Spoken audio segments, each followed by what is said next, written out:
Now, stand by for the MJ Morning Show.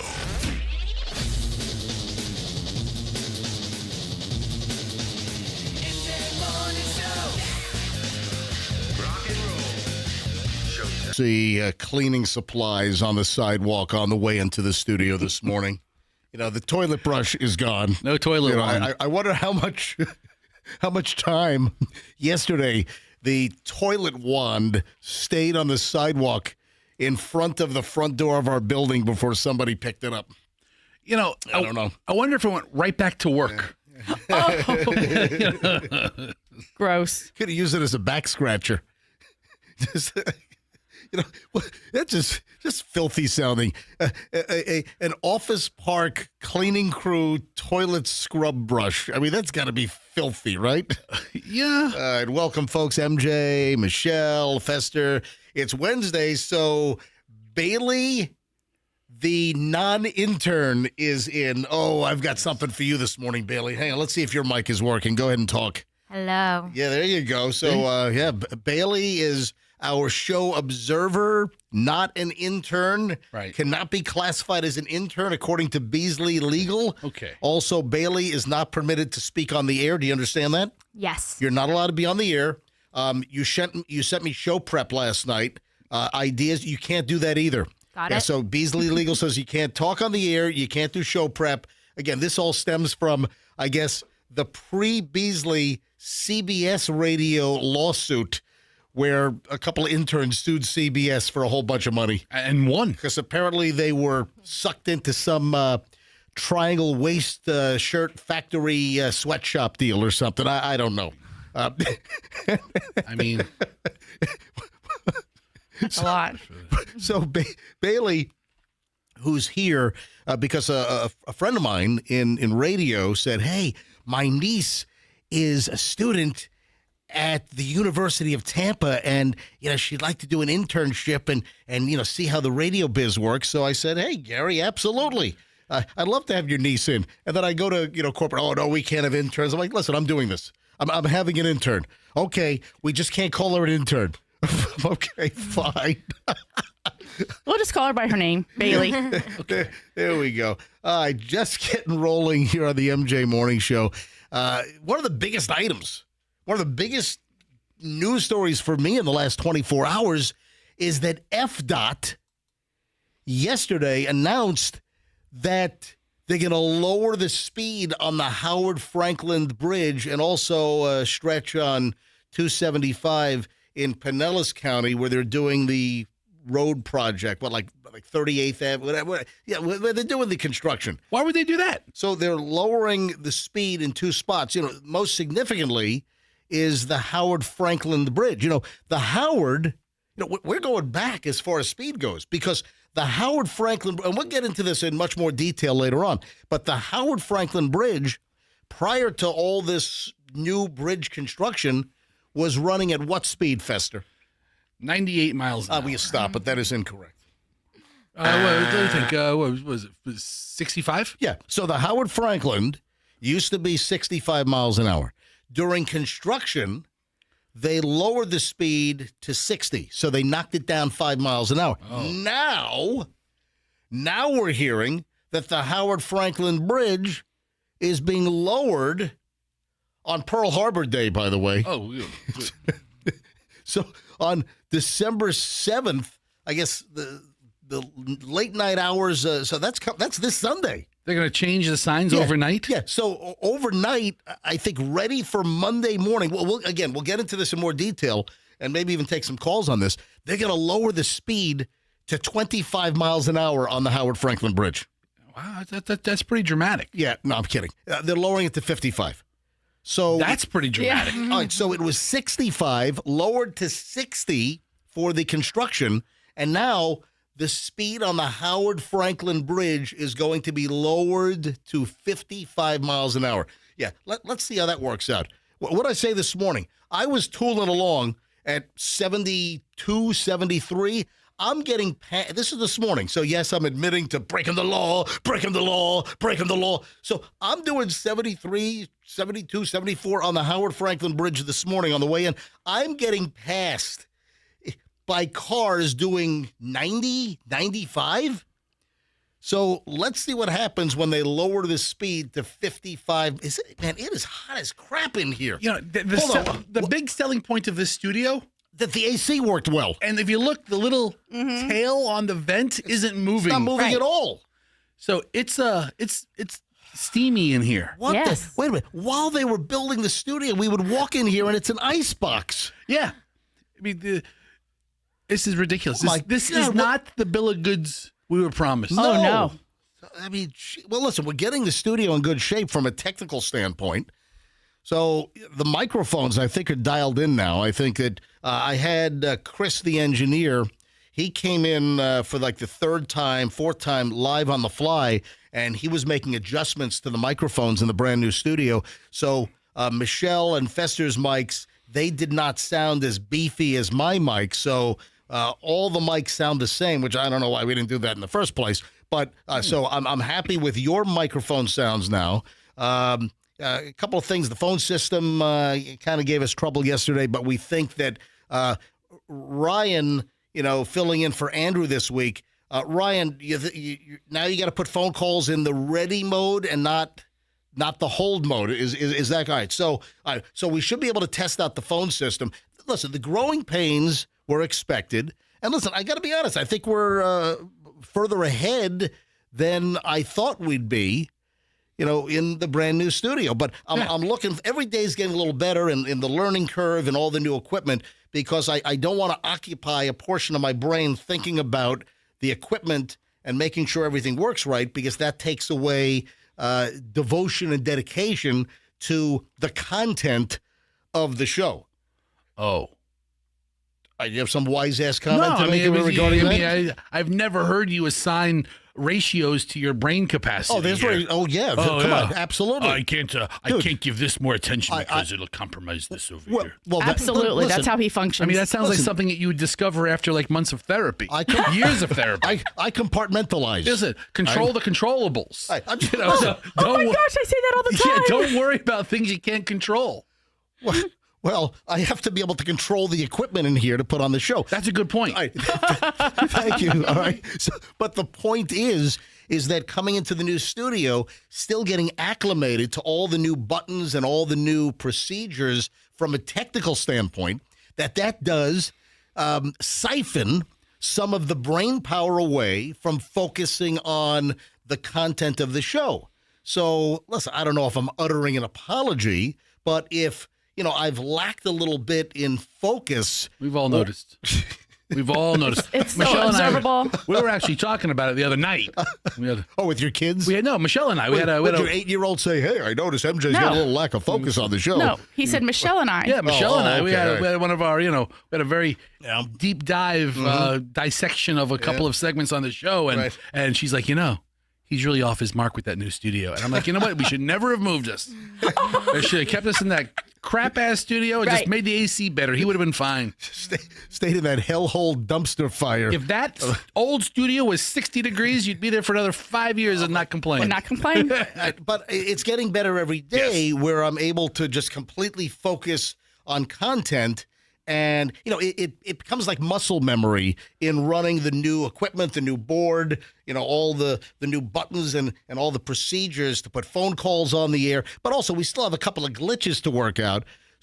But we're getting closer and closer to full show focus without the distraction of needing to learn the new studio. So I'm looking forward to hitting that, that magic moment, that point where I'm back in like technical autopilot mode. Does that make sense to you? We're all waiting for that moment, too. So my apologies if anyone has noticed that the show has been lacking just slightly. I'm just just learning the ropes from the technical standpoint. It's like your third day. It's I just started. third day in broadcasting. Trainee. Yeah. Put trainee under your name tag. All right, just getting rolling. 6:10 at the MJ Morning Show here on Q105. Let's grab some traffic. Schreider's got the first check this morning. MJ Morning Show loaded on a Wednesday. Don't move, back in a minute. Traffic still looks good around Tampa.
Well, I guess that was fitting. Welcome back, MJ Morning Show, MJ, Fester, Michelle. So in the opening segment, I'm talking about the learning curve in just getting all of the new equipment procedures down.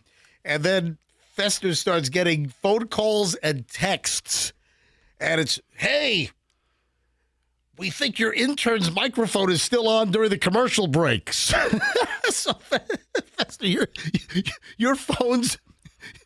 Your phone blows up. Yes. All right, listen. Yes. Ultimately, yes, it's my fault, but we have a whole new microphone lineup, and the colors are different for on and off, and there's another glaring aspect. There is no on-air light in the studio. So that's another little tool that we as broadcasters use. So if you're just tuning in, you don't know what we're talking about. In the opening of the show today, I'm like, hey, listen, we're getting better every day, getting acclimated to the new equipment. There's a learning curve, and it's taking some brain power away from show focus to focus on the technical aspects of flying the airplane.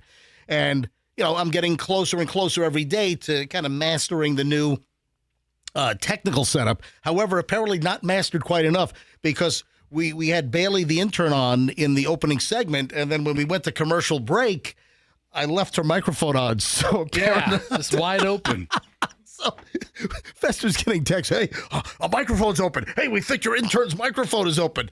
I'm glad she didn't say the F-bomb or something. She could have, because but seriously, I was putting her on the spot during the commercial too. But listen, seriously. We typically, in the on-air studio, there is an on-air light on the wall that when the microphones are on, there's a bright light on the wall. They forgot to put that in here. There's no on air. Also, the one outside. Has this studio never had an interior on-air light? I don't know what the deal is. I don't see like do they patch over it? There's no interior on. I just added that to the list of crap that needs to be done. I need an on-air light that if the mics are on and we're live on the air, that there's it's usually right near the door, there's a big light that says, on air, or a big white light. And, if that were there, then I wouldn't have left Bailey's mic on, because I would have said, oh, look, the on-air light is still on. Because I turned off my mic, I turned off Fester's mic and Michelle's mic, but I left Bailey's mic on. I am so glad you didn't leave my mic on.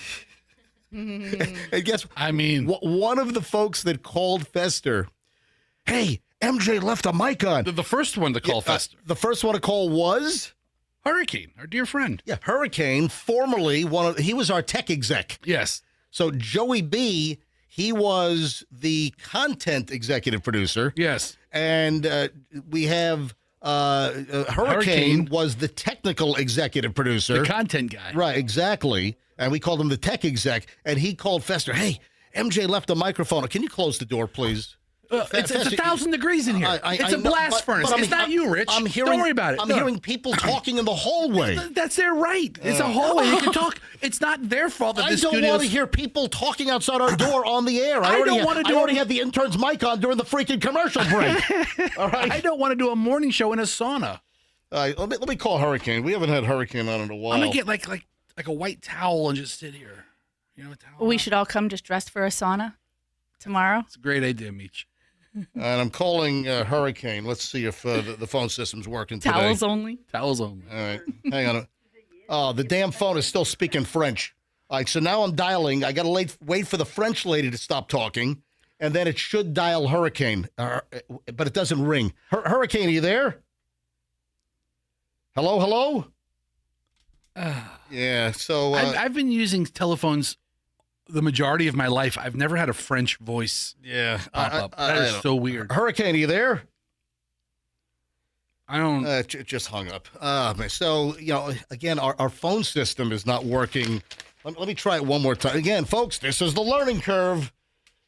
Somebody play this for the engineers so we can, figure out what's going on. So 813, I'm calling Hurricane again, 813. Okay, then dial. Okay, I'm dialing now. Then I push line 1. All right, there's the French lady speaking again. Hello? Hello, Hurricane? I don't think it's... Oh, my God, this freaking phone system. Can we dial him in the back room and put him on hold? No, I don't know what's going on. You know what? I want to do a phone test right now. Hello, Hurricane, can you hear me? Hello? Oh, my God, what a pain in the ass. All right, so the phone system's not working. Check. Hello. No, then it just hangs up on him. Oh, Jesus. Hold on, he's calling me. Hold on. You don't know. Just I'll call him on my cell phone because you don't even know where the speaker is on your cell phone. Hey, Hurricane. All right. I'm on Fester's phone. Fester, you got me on your phone, right? Yeah. We're high tech. Calling in, nothing's coming through. Nothing's coming through. All right, so I'm calling you, but your phone is ringing? My phone is ringing. No, it's not ringing. Oh, your phone was not even ringing? No. There's something wrong there. Yeah, it's kind of a problem when the radio station phones don't work. All right. Hey, yes, hold on. Hoppy wants to say something. Yeah, Hoppy, what's up? I heard that phones are down in Maxima.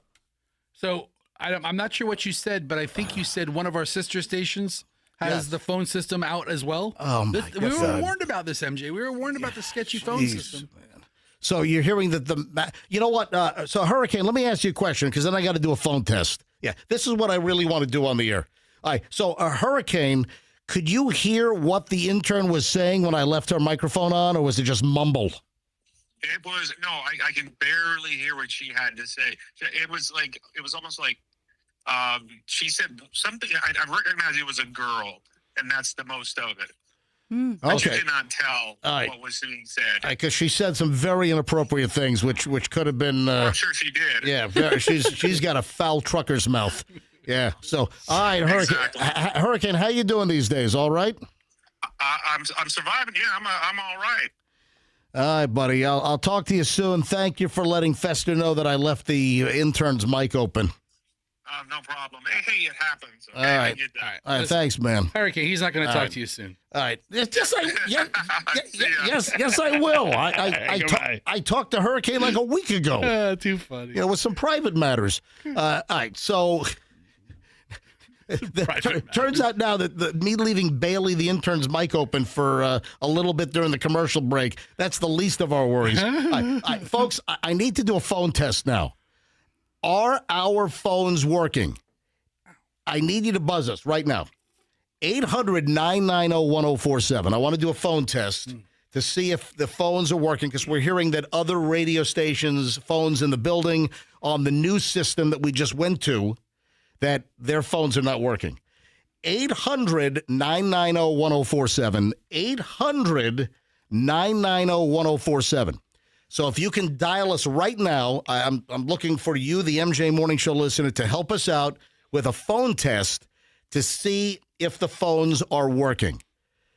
And Ryan, I don't even think you need to pick them up. If they start ringing in here, then I don't even need you to pick up. I'll pick up some of the lines just hot and live. All right, so, we're on a delay, so we have to, once I utter something, we have to wait, about 20 seconds for it to actually hit the air because of all the, the profanity delay and then the HD radio delay. So 800-990-1047, 800-990-1047. The phones are not ringing. So I think, well, you know what? Let me dial the freaking dial your own number. Let me You can dial my own it- number. Dial it in real time. 800-990-1047. Do you not have it saved as a favorite? Yeah, I'm doing it right now. You could call in like, Bon Jovi or... I'm calling us right now. You don't make requests for Phil Collins like when during... Oh, my God. Oh, what is that? That's great. It's just ringing busy. And my God. It's not great, but it's great because MJ's about to explode. I'm about to freaking I know, explode. which is my favorite Oh, day my of the week. God. Max. I'm calling HBO Max right now. So now, try. That's great. We're a very phone-intensive morning show, and I don't have a Max. Where's his? I'm calling Max right now. I mean, this is son of a. Oh, great. So I got to call on my cell phone and hold my cell phone up to the microphone like what we just did with Hurricane. Yes. Oh, my God. All right, 6:29 at the MJ Morning Show, and phones are dead. You could bring that stand so you don't have to hold it. We've been warned about this, that the new phone system sucks. Hello? Max, it's MJ. We're live. We've got no phones. You got no phone? Nope, we've got no phone. We're live on the air. I'm holding my cell phone up to the microphone, so you're on the air. Phones are phones are dead. When I call, we're getting a busy signal. Also, Maxima down the hall, they're saying their phones are dead. So, Max, I can't operate like this, man. Okay, let me see what's going on. All right. That's a good answer. Let me call you back. All right. Thank you, Max. Okay. Don't call us on the studio line because we don't have a studio line. What? I mean, Don't call us. how is it that 1970s technology for our phones? You want to hear something nuts? Our Philadelphia cluster, they had a cluster Yeah. fudge. They apparently did not have phones for like 2 months. And, we've got a couple of big shows up there. You got someone named Andy Summers. She does a big country show up in Philly. You've got, who are the two guys? Preston and Steve. They're on, WMMR, which is a famous rock station up in Philadelphia, Yes. part of the Beasley Media Group. And up in Philadelphia, their phones were out, I heard, for like 2 months that it was a mess. So, of course, we go to the new phone system that shut Philadelphia off for 2 months. So That's brilliant.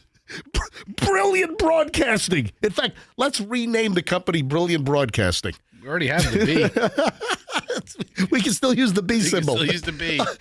But the bottom line is that the old, copper phone lines or the old phone line system that worked all the time, unless some construction crew on 4th Street cut a cable, The actual first phone line that Bell used, what did he say? Watson, get in here, right? That phone line works better than what we have now.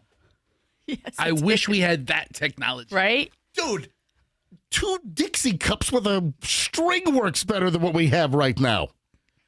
That would work too. What the freaking hell? Right, My yeah. God. So now I'm going to do a whole show without phones? I've got people to call. I've got things lined up today, and I can't. I gotta call people with my cell phone and hold them up to the microphone with the speakerphone on my Pixel. Your listeners are challenging you to give out your personal cell phone number okay. for call-in segments. Yeah, we're going to use Fester's phone because everyone knows it's 813-310-8444. So that's why I couldn't call Hurricane, because the phone system's not working. No, not good. Unmitigated disaster. Can you imagine we're in the middle of doing like some hot and heavy contest? We're giving away, $2 million and the phones are broken. I mean, wow, $2 million. All right. How long would that number be to guess? Yeah, we woke Max up. Hello? Hello? Yeah, hey, rise and shine, honey cakes. Morning, sweetheart. Our phones are busted. Welcome to Wednesday. Oh, man. All right, 6:32 at the MJ Morning Show. Early morons in the news are next here on the MJ Morning Show. Stand by. This Christmas, International Diamond Center has everything that's affordable. We're talking massive savings, zero interest financing is available to you. This is it, folks. IDC makes Christmas shopping easy with their most popular offer ever. 60 months. That's 5 years, zero interest financing, or up to 40% off all the jewelry in the place. So it's your decision. You make the call here. Their showcases are absolutely jammed. So you can get instant savings on the inventory, whatever jewelry you like at IDC, get instant savings of 10, 20, 30, up to 40%. Or you can choose zero interest financing for 5 years. Also, check on their expanded selection of colored gemstone jewelry, as well as the unique Italian crafted gold jewelry that's in stock right now. For the holidays, folks, for Christmas time, it's IDC. Your number one stop for the best jewelry and value and education in the Tampa Bay area. IDC, Tampa, Clearwater, Lakeland, and Sarasota. And tell them that MJ sent you. Our friends over at Kemp Law are handling a couple of cases for the MJ Morning Show. Fester, your wife was rear-ended by an Uber in downtown Tampa, and the Kemp Law Group is handling that case. You had over $7,000 in damage to the Tesla. Your wife's back was jarred. Her neck was jolted.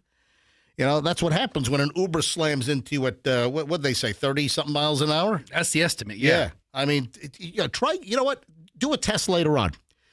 Have your husband ram into you at 30 miles an hour in the neighborhood and see what it feels like. Or in the bedroom. And then Shorty Shane. Shorty Shane was rear-ended. And he was slammed. He was hit at, they think, 48 miles an hour, I think. 48, 40. He was rear-ended, and then he was slammed into the car in front. So he had it both ways, coming and going. And Kemp Law Group is handling Shorty Shane's case as well. So, folks, I mean, isn't that what you need to know? That we've got 2 folks here on the MJ Morning Show that their car accidents are being handled by the Kemp Law Group. Accident or fall, you call Kemp Law and tell them that MJ sent you. Traffic's on at 6:35. Let's grab.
let's see if you can guess. All right. Let me see if you can guess. Woman, this is the only fact pattern I'm going to give you right now. Woman arrested 4 times in 2 weeks after repeated blank related DUIs. What were the 4 instances about? So I already said she wasn't pilled up. She wasn't on drugs per se. She was not drinking. So what see, I'd go to phones here, but the freaking phones aren't working. All right. It's okay. It's All right, let me see if you guys can guess. And Bailey, you're eligible, so I'm turning on Bailey, the intern's mic. We desperately need you today because we can't. What, can you do like fake caller voices? Professor, just to focus and answer my question. All right, so woman's arrested for, this happened in Washington State. Okay. Mm-hmm. So Washington State, morons in the news, woman's arrested 4 times. Is it whippets? Oh. How the hell did you guess that? What? Is it whippets? That's the guess? Can you hear the ding, ding, ding, ding, ding? Yes. Well, I mean, I'm It's whippets.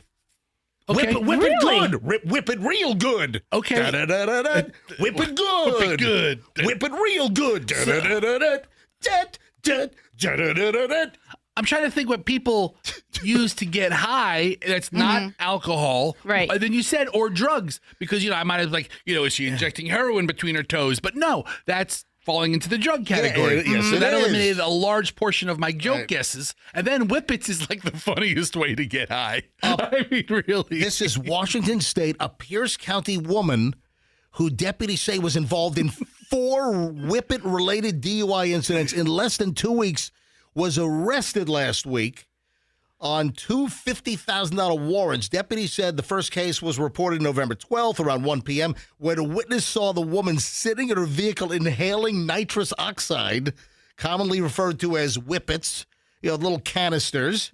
According to the sheriff's office, the witness told dispatchers the woman looked sick and impaired while the car was running, and they were worried that she might drive off and injure someone. When deputies arrived for a welfare check, they said they immediately saw her throwing empty whippet cans into the back seat.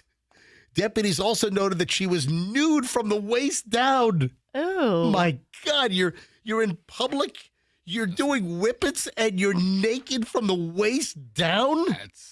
That's a great way to go through life there, honey. Sounds like a good time. So she agreed to complete field sobriety tests and failed. With no pants on. Every category. Let's get that video. That's a good question. Can you walk this straight line right here, ma'am? Did she have pants in the car? Did she have a dress or a skirt in the car? Did she have a sarong? Is that what it's called? Yes, it's wrong. The wrap? The wraparounds? Yeah. Yeah. The wrap. 3 days later, she was arrested again on a suspicion of DUI after a crash. So she crashed her car. She was on whippets again. Apparently she had whippet canisters all over the front seat after she smashed into another car. I had no idea you could just buy those things like that. Yeah, that's what you make your whipped cream with. No, I know, but that's what I'm saying. I thought whippets were you actually bought the whipped cream and you somehow shot that in your mouth. No, they also have those little. I didn't know that. There are little canisters that are like like a little bigger than a AA battery. You've got those canisters. Little tubes. Yeah. Little metal tubes. Yes. Well, what do you do with them outside of this? Well, because those, I remember my dad had, when I was growing up, my dad had a whipped cream machine, and you put those little canisters in to, just like you have the same nitrous oxide inside the Ready Whip can. Hey, Bailey, the intern, you're college age. You go to UT. You ever do a whippet? I've never done a whippet, but a lot of the frats do. What? Really? You'll be walking around the frat house and the little canisters are You got to talk louder. You got to project, and you walk around the frats and the canisters are everywhere. Really? Yeah. Breaking news, ladies and gentlemen. Frat houses at UT loaded with empty whippet cans. I don't think it's breaking news. I think it's been probably that way for, 40 years. Common knowledge. Oh, man. So then 3 days later, she has her second incident on whippets, and she's in a crash. She hit a car, hit a power box, and knocked out a power pole. So hits a car, hits a power box at an intersection, and knocks down an entire utility pole. That was number 2. Her car was destroyed in the crash. Well, duh. So her car was completely wrecked. And again, the Whippet canisters were all over the front seat, all over the car. She was booked again into county jail on suspicion of DUI and first-degree malicious mischief for smashing into utility equipment. Then it continued a couple of days later when another caller reported a woman slumped over the inside of her car with nitrous canisters all over the inside. So she got another car, apparently. She wrecked her car, and then she somehow is now driving somebody else's car. All right, let me ask you a question. Yeah. I'm asking out of a place of genuine curiosity, and I don't know the answer. Mm-hmm. Are these deadly? Yeah, like I'm looking online. I've never. I think I might have known somebody who's done whippets, and had an abusive issue with it, or an addiction to it. Wait a sec. You knew somebody? I know a lot of people. Hold on. I know a lot of people. The individual that you knew that had some kind of an addiction to nitrous oxide whippets. Do I know this individual? No, you probably don't. Okay. All right. You definitely. I don't know whether it's somebody we worked with. No, but I'm looking online. It only lasts. Online, it says anywhere between 5 and 15 minutes. Yeah, it's a quick high. But does it leave like a, like you get drug tested? Let's say you smoke. No. Let's say you smoke a joint. There's not a residual. It's not like you pull out your kid's hair follicles and then test those for residual drugs. No, it doesn't work like that. That's why I'm talking. I don't know. So you're getting ready to order us some, Fester, so we could try it out? Is that what you're saying? Will you stop? Don't condone this behavior, Michelle. I'm not condoning it. I'm asking you a question. You're a freaking lawyer. You're being irresponsible over here. We're taking Okay. Are whippets illegal? That's what I know. Are they illegal? Are they illegal? I believe they're illegal to use them in a non-prescribed manner. But nobody's prescribing them. Hey, can you look that up? Are they safe? Michelle, just Google it. Are whippets illegal? I know that there are laws and regulations on misusing products. See, the term drugs is a really broad term where I think there are some safer things and some remarkably less safer things. But where does whippets fall? I mean, are they a safe 5-minute high? You know what? I go to phones now, but our freaking phones don't work. I take some phone calls on this. See, I don't know, but this is perfect content for the MJ Morning Show. We go to the Whippet lines. And isn't there a dog called the Whippet? Didn't some dog just win some dog show and it was a Whippet? It's called a Whippet dog? No, there's a Whippet. Okay. Yeah, it's a kind of a slender, sleeky, wafy-looking dog that's, I think, called a Whippet. Yeah, there's a Whippet. Cute. Oh, I'm looking at a Whippet dog. Oh, you know what? A little different. I wonder if any Whippet owners actually let their Whippets do Whippets. Or they do whippets while they walk the whippet. Whip it good. Whip it real good. It almost looks like a whippet looks like it's from a greyhound lineage. So listen to this. So she now wrecks a second car. So car number 2 was destroyed because she smashed into a utility pole. She whipped it good. And a power box. So wait a minute. So then she's spotted again. She's on whippets. Another individual called the police saying that this woman was impaired. She ends up smashing into a parked car in another vehicle and pushed that into another vehicle. Her car was totaled again. The following day, sheriff's officials said they received word that prosecutors had issued 2 $50,000 DUI warrants, calling her a high-risk danger to the community. Oh, my God. So she had 4 whippet-related. I mean, she's obviously got a problem. I mean, if you don't get help at, what was that place? Charter. Yeah, if you don't get help at Charter, please get help somewhere. All right, Michelle, do you have a legal analysis on whippets for me, please, here at 651? Possessing nitrous oxide cartridges for culinary purposes is generally legal. Yes. However, possessing them with the intent to inhale it for intoxication, euphoria, or to alter mental processes is illegal under some state laws. Yeah. I'm going to guess that's most states. I thought there was, hey, Meredith, have you ever done a whippet? Yeah, we're on air. Yeah, we have no on-air light. We have no on-air light. We are on air. Good morning, Meredith. And we have no phones today also. The phones are dead. Yeah. Oh. You got to be in the best mood ever. Thank you. You know. Great. Oh, I know. Meredith. I mean, that would really piss me off. Have you ever done how are you a supposed to talk to your audience? You ever done a whippet? No.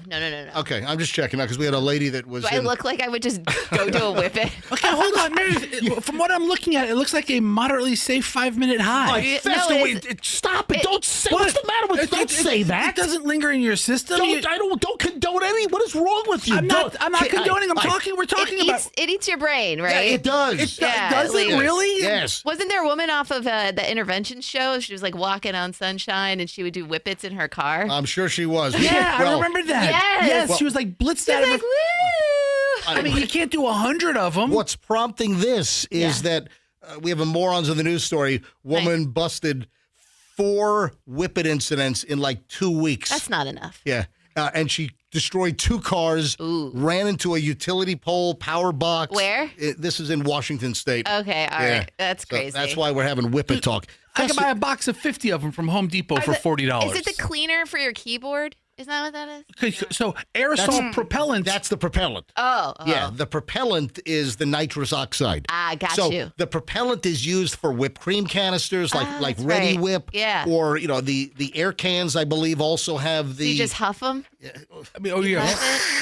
Oh, okay, I think. I don't know. It will wreck your brain. Kids do not do whippets. It sounds fun, though. Yeah, Right? That's what Fester saying. Whip it. Listen, right? Whip it real good. Is it safer to smoke a joint or to pop a whippet? I don't know. You smoke a joint, you're high for 2 Yeah, hours. I remember because when I worked at the coffee shop back in the day, to make the whipped cream, we had to use that.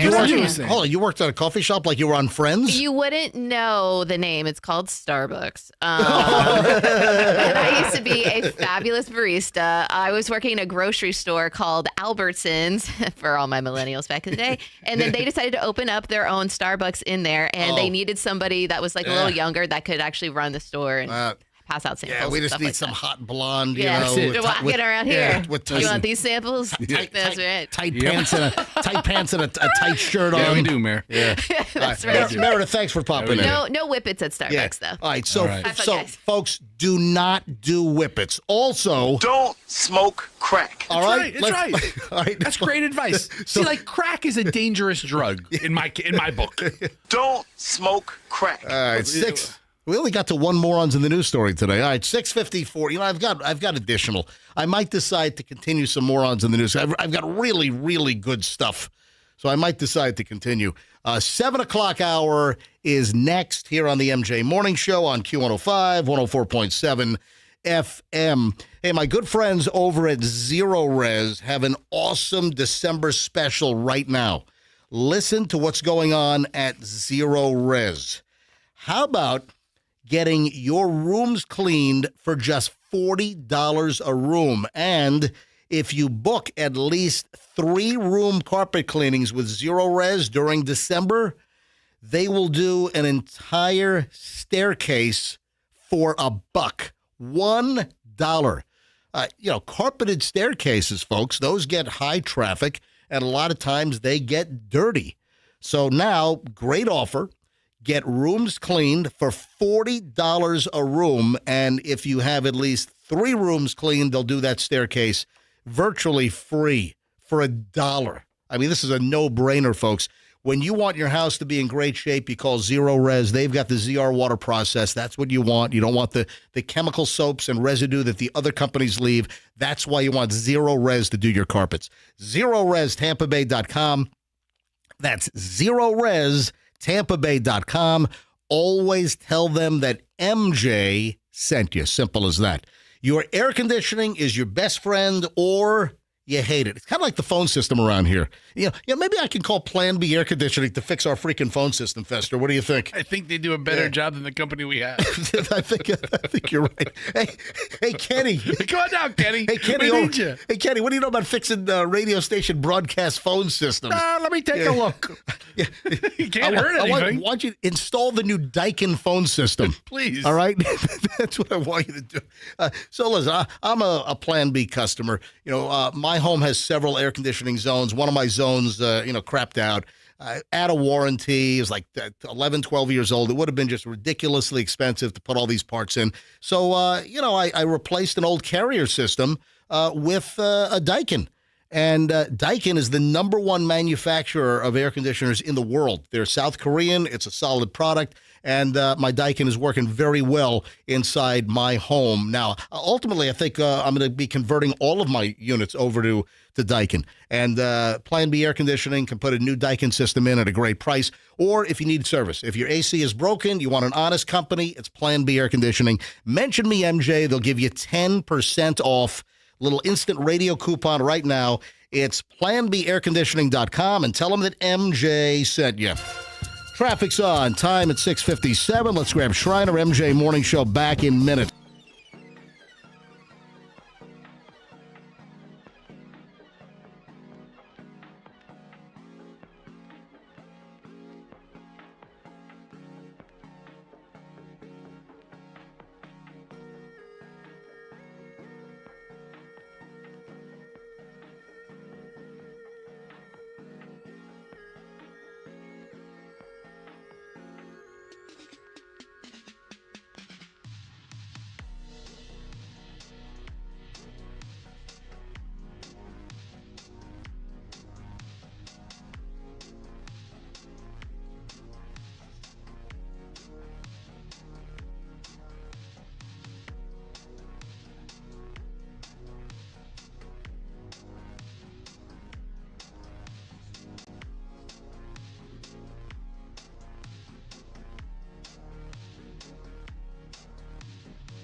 suck a little less than yesterday.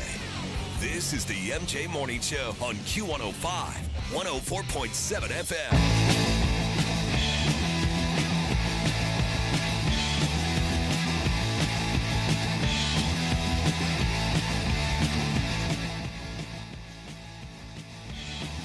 All right, 7:02 at the MJ Morning Show. MJ, Fester, Michelle, what are you laughing at?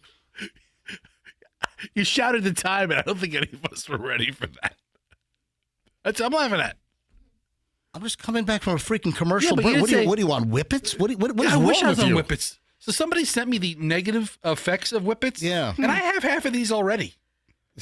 Fainting, memory loss, incontinence, depression. Yeah, I mean, so weak immune system. Might be an improvement for you. Yeah, it might actually feel better. Yeah. If you're just tuning in, we had a morons in the news story in the last segment. This woman busted for 4 DUIs within like a 2-week period. 4 DUIs, and the woman is like addicted to the Whippet canisters. And she was in car crashes, totaled 2 cars, wrecked a utility box and a telephone pole at an intersection. This is in Washington State.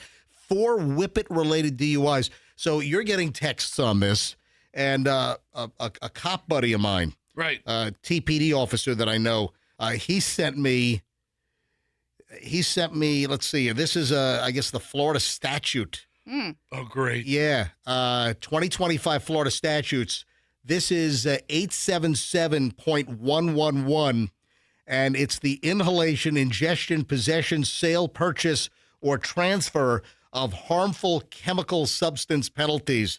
It's unlawful for any person to inhale or ingest or possess with the intent to breathe, inhale, or drink any compound, liquid, or chemical containing toluol, hexane, trichloroethylene, oh my God, acetone, ethyl acetate, methyl ethyl. Anyway, it goes through the whole damn list here, and of which I guess Whippets are on this list as well, the nitrous oxide, and that just goes through the whole, the Florida statutes and the penalties of use, unlawful possession, distribution. Yeah, this is a whole damn thing. I'll hold this up to MJTV, and this is just a whole. Take me 15 minutes to read this thing. So here's a story out of maybe a year and a half ago, right, off of Channel 8, about a guy who picked up thousands of canisters in his neighborhood. I think I remember that story. Yeah. That someone was like doing Whippets and just discarding Whippets like in some residential neighborhood. Right. Yeah, I remember that. And it's like, I mean, not a problem in my neighborhood yet, but. Well, what was the The guy here's a picture of his truck bed, and his truck bed has like 2,000 of these Whippet canisters just in there.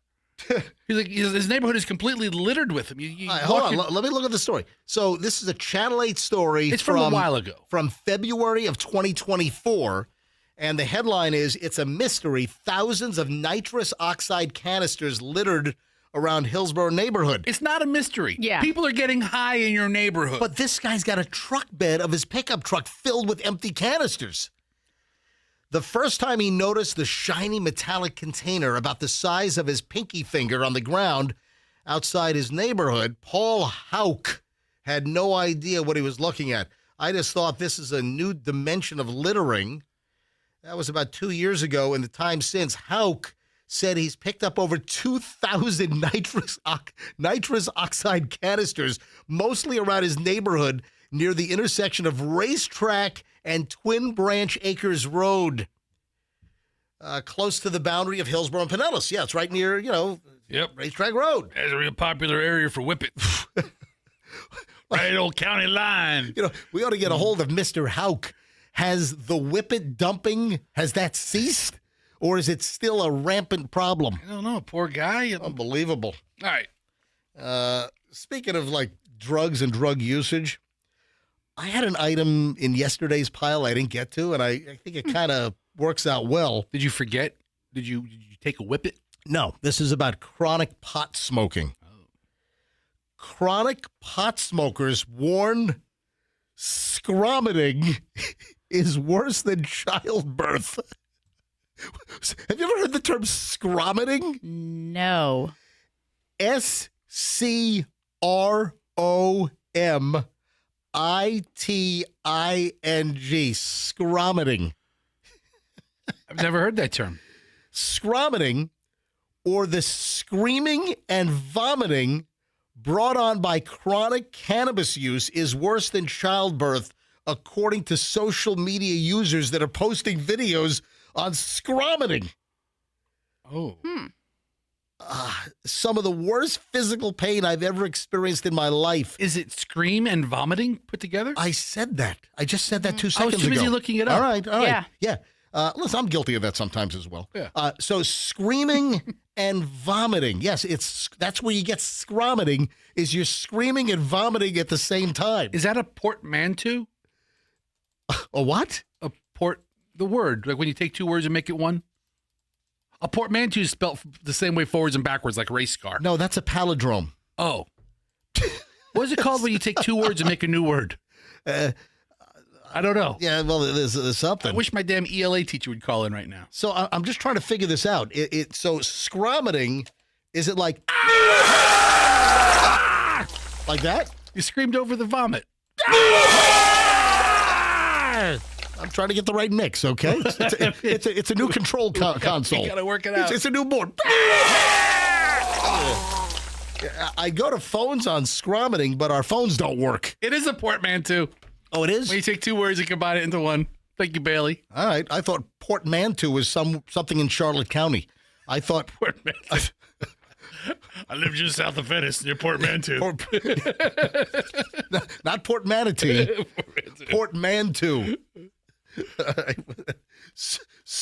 Michelle, had you ever heard of scromiting? I'm not. I'm trying to find a video that has the sound for us. I want to see somebody scromiting. I know. There's got to be a YouTube video of somebody scromiting. Absolutely. I might look it up on TikTok, although, we don't like TikTok because China and all, but still, funny videos. Let me see if our phones are working yet. Let me try to call. Folks, we apologize. This is a phone-driven show on many of an occasion, but our phones are apparently busted because the technology sucks. Hang on.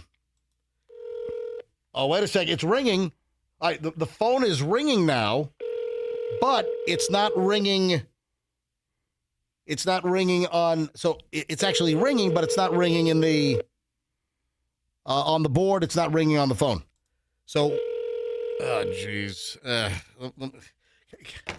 All right. All right. So I guess I can't go to phones. We'll figure it out. I don't think we will. I mean, eventually, like in the course of human events, we'll figure it out. Not in the next half an hour. All right. So if you're a scrometer, it's a colloquial term for cannabinoid hyperemesis syndrome. Can initially last up to 48 hours, with people reportedly puking up to 30 times a day. Chronic pot smokers.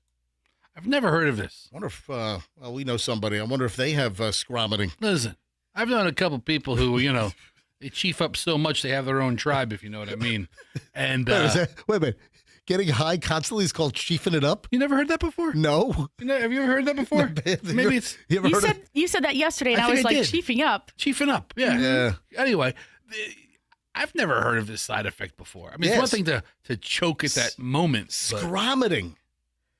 Stoners have taken to social media to warn others of the torturous condition. I almost died from it. I couldn't eat or drink for a week. I was throwing up 24/7. Claimed Liz Hannaford, that's her name on social media. She said she was smoking pot 3 to 4 times a day for more than 4 years. Yeah, that's an addiction. And then she had scromiting.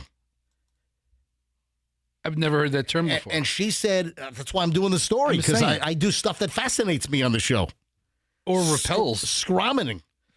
She said that it took her a long time to connect her screaming and vomiting condition to her weed smoking. Well, yeah. I threw up at first, and I continued to smoke. Threw up again, continued to smoke. She's quite the scientist. Michelle, you're at a loss for words over here? I Scromiting. Screaming and vomiting. Yes? I'm looking online. I think I found a video of like Life in the ER, like a reality show where scromiting was featured. Yes, featured scromiting stories from the ER. All right, moving on. Watch this later. Right, moving on. Hey, can you let the engineers, Ryan, know that the phones they're not busy anymore, but they're not ringing in the studio, so I still can't use any phones. Supposed to have the latest state-of-the-art phone system. Yeah, that doesn't work. That's fantastic. All right, so listen to this. What could possibly go wrong? A social media influencer is handing out massive machetes to homeless people on the street. What can possibly go wrong? Yeah.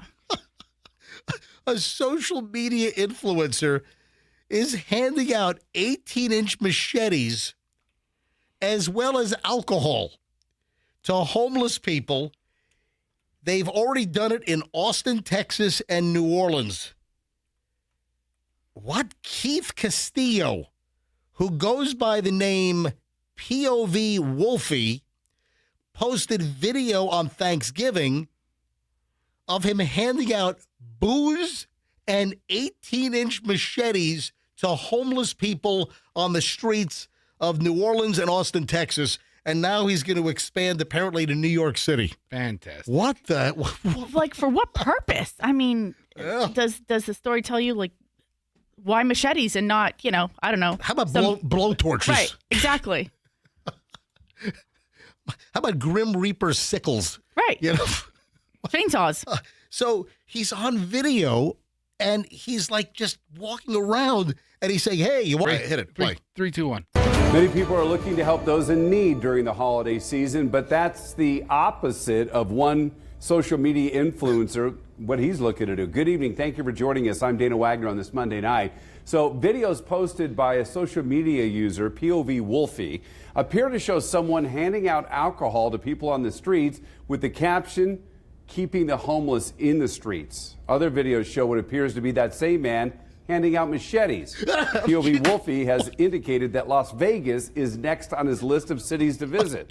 News 3's Will Silverstein has reached out to the man behind the camera filming these videos, as well as local homeless outreach organizations, and joins us live. What could go wrong?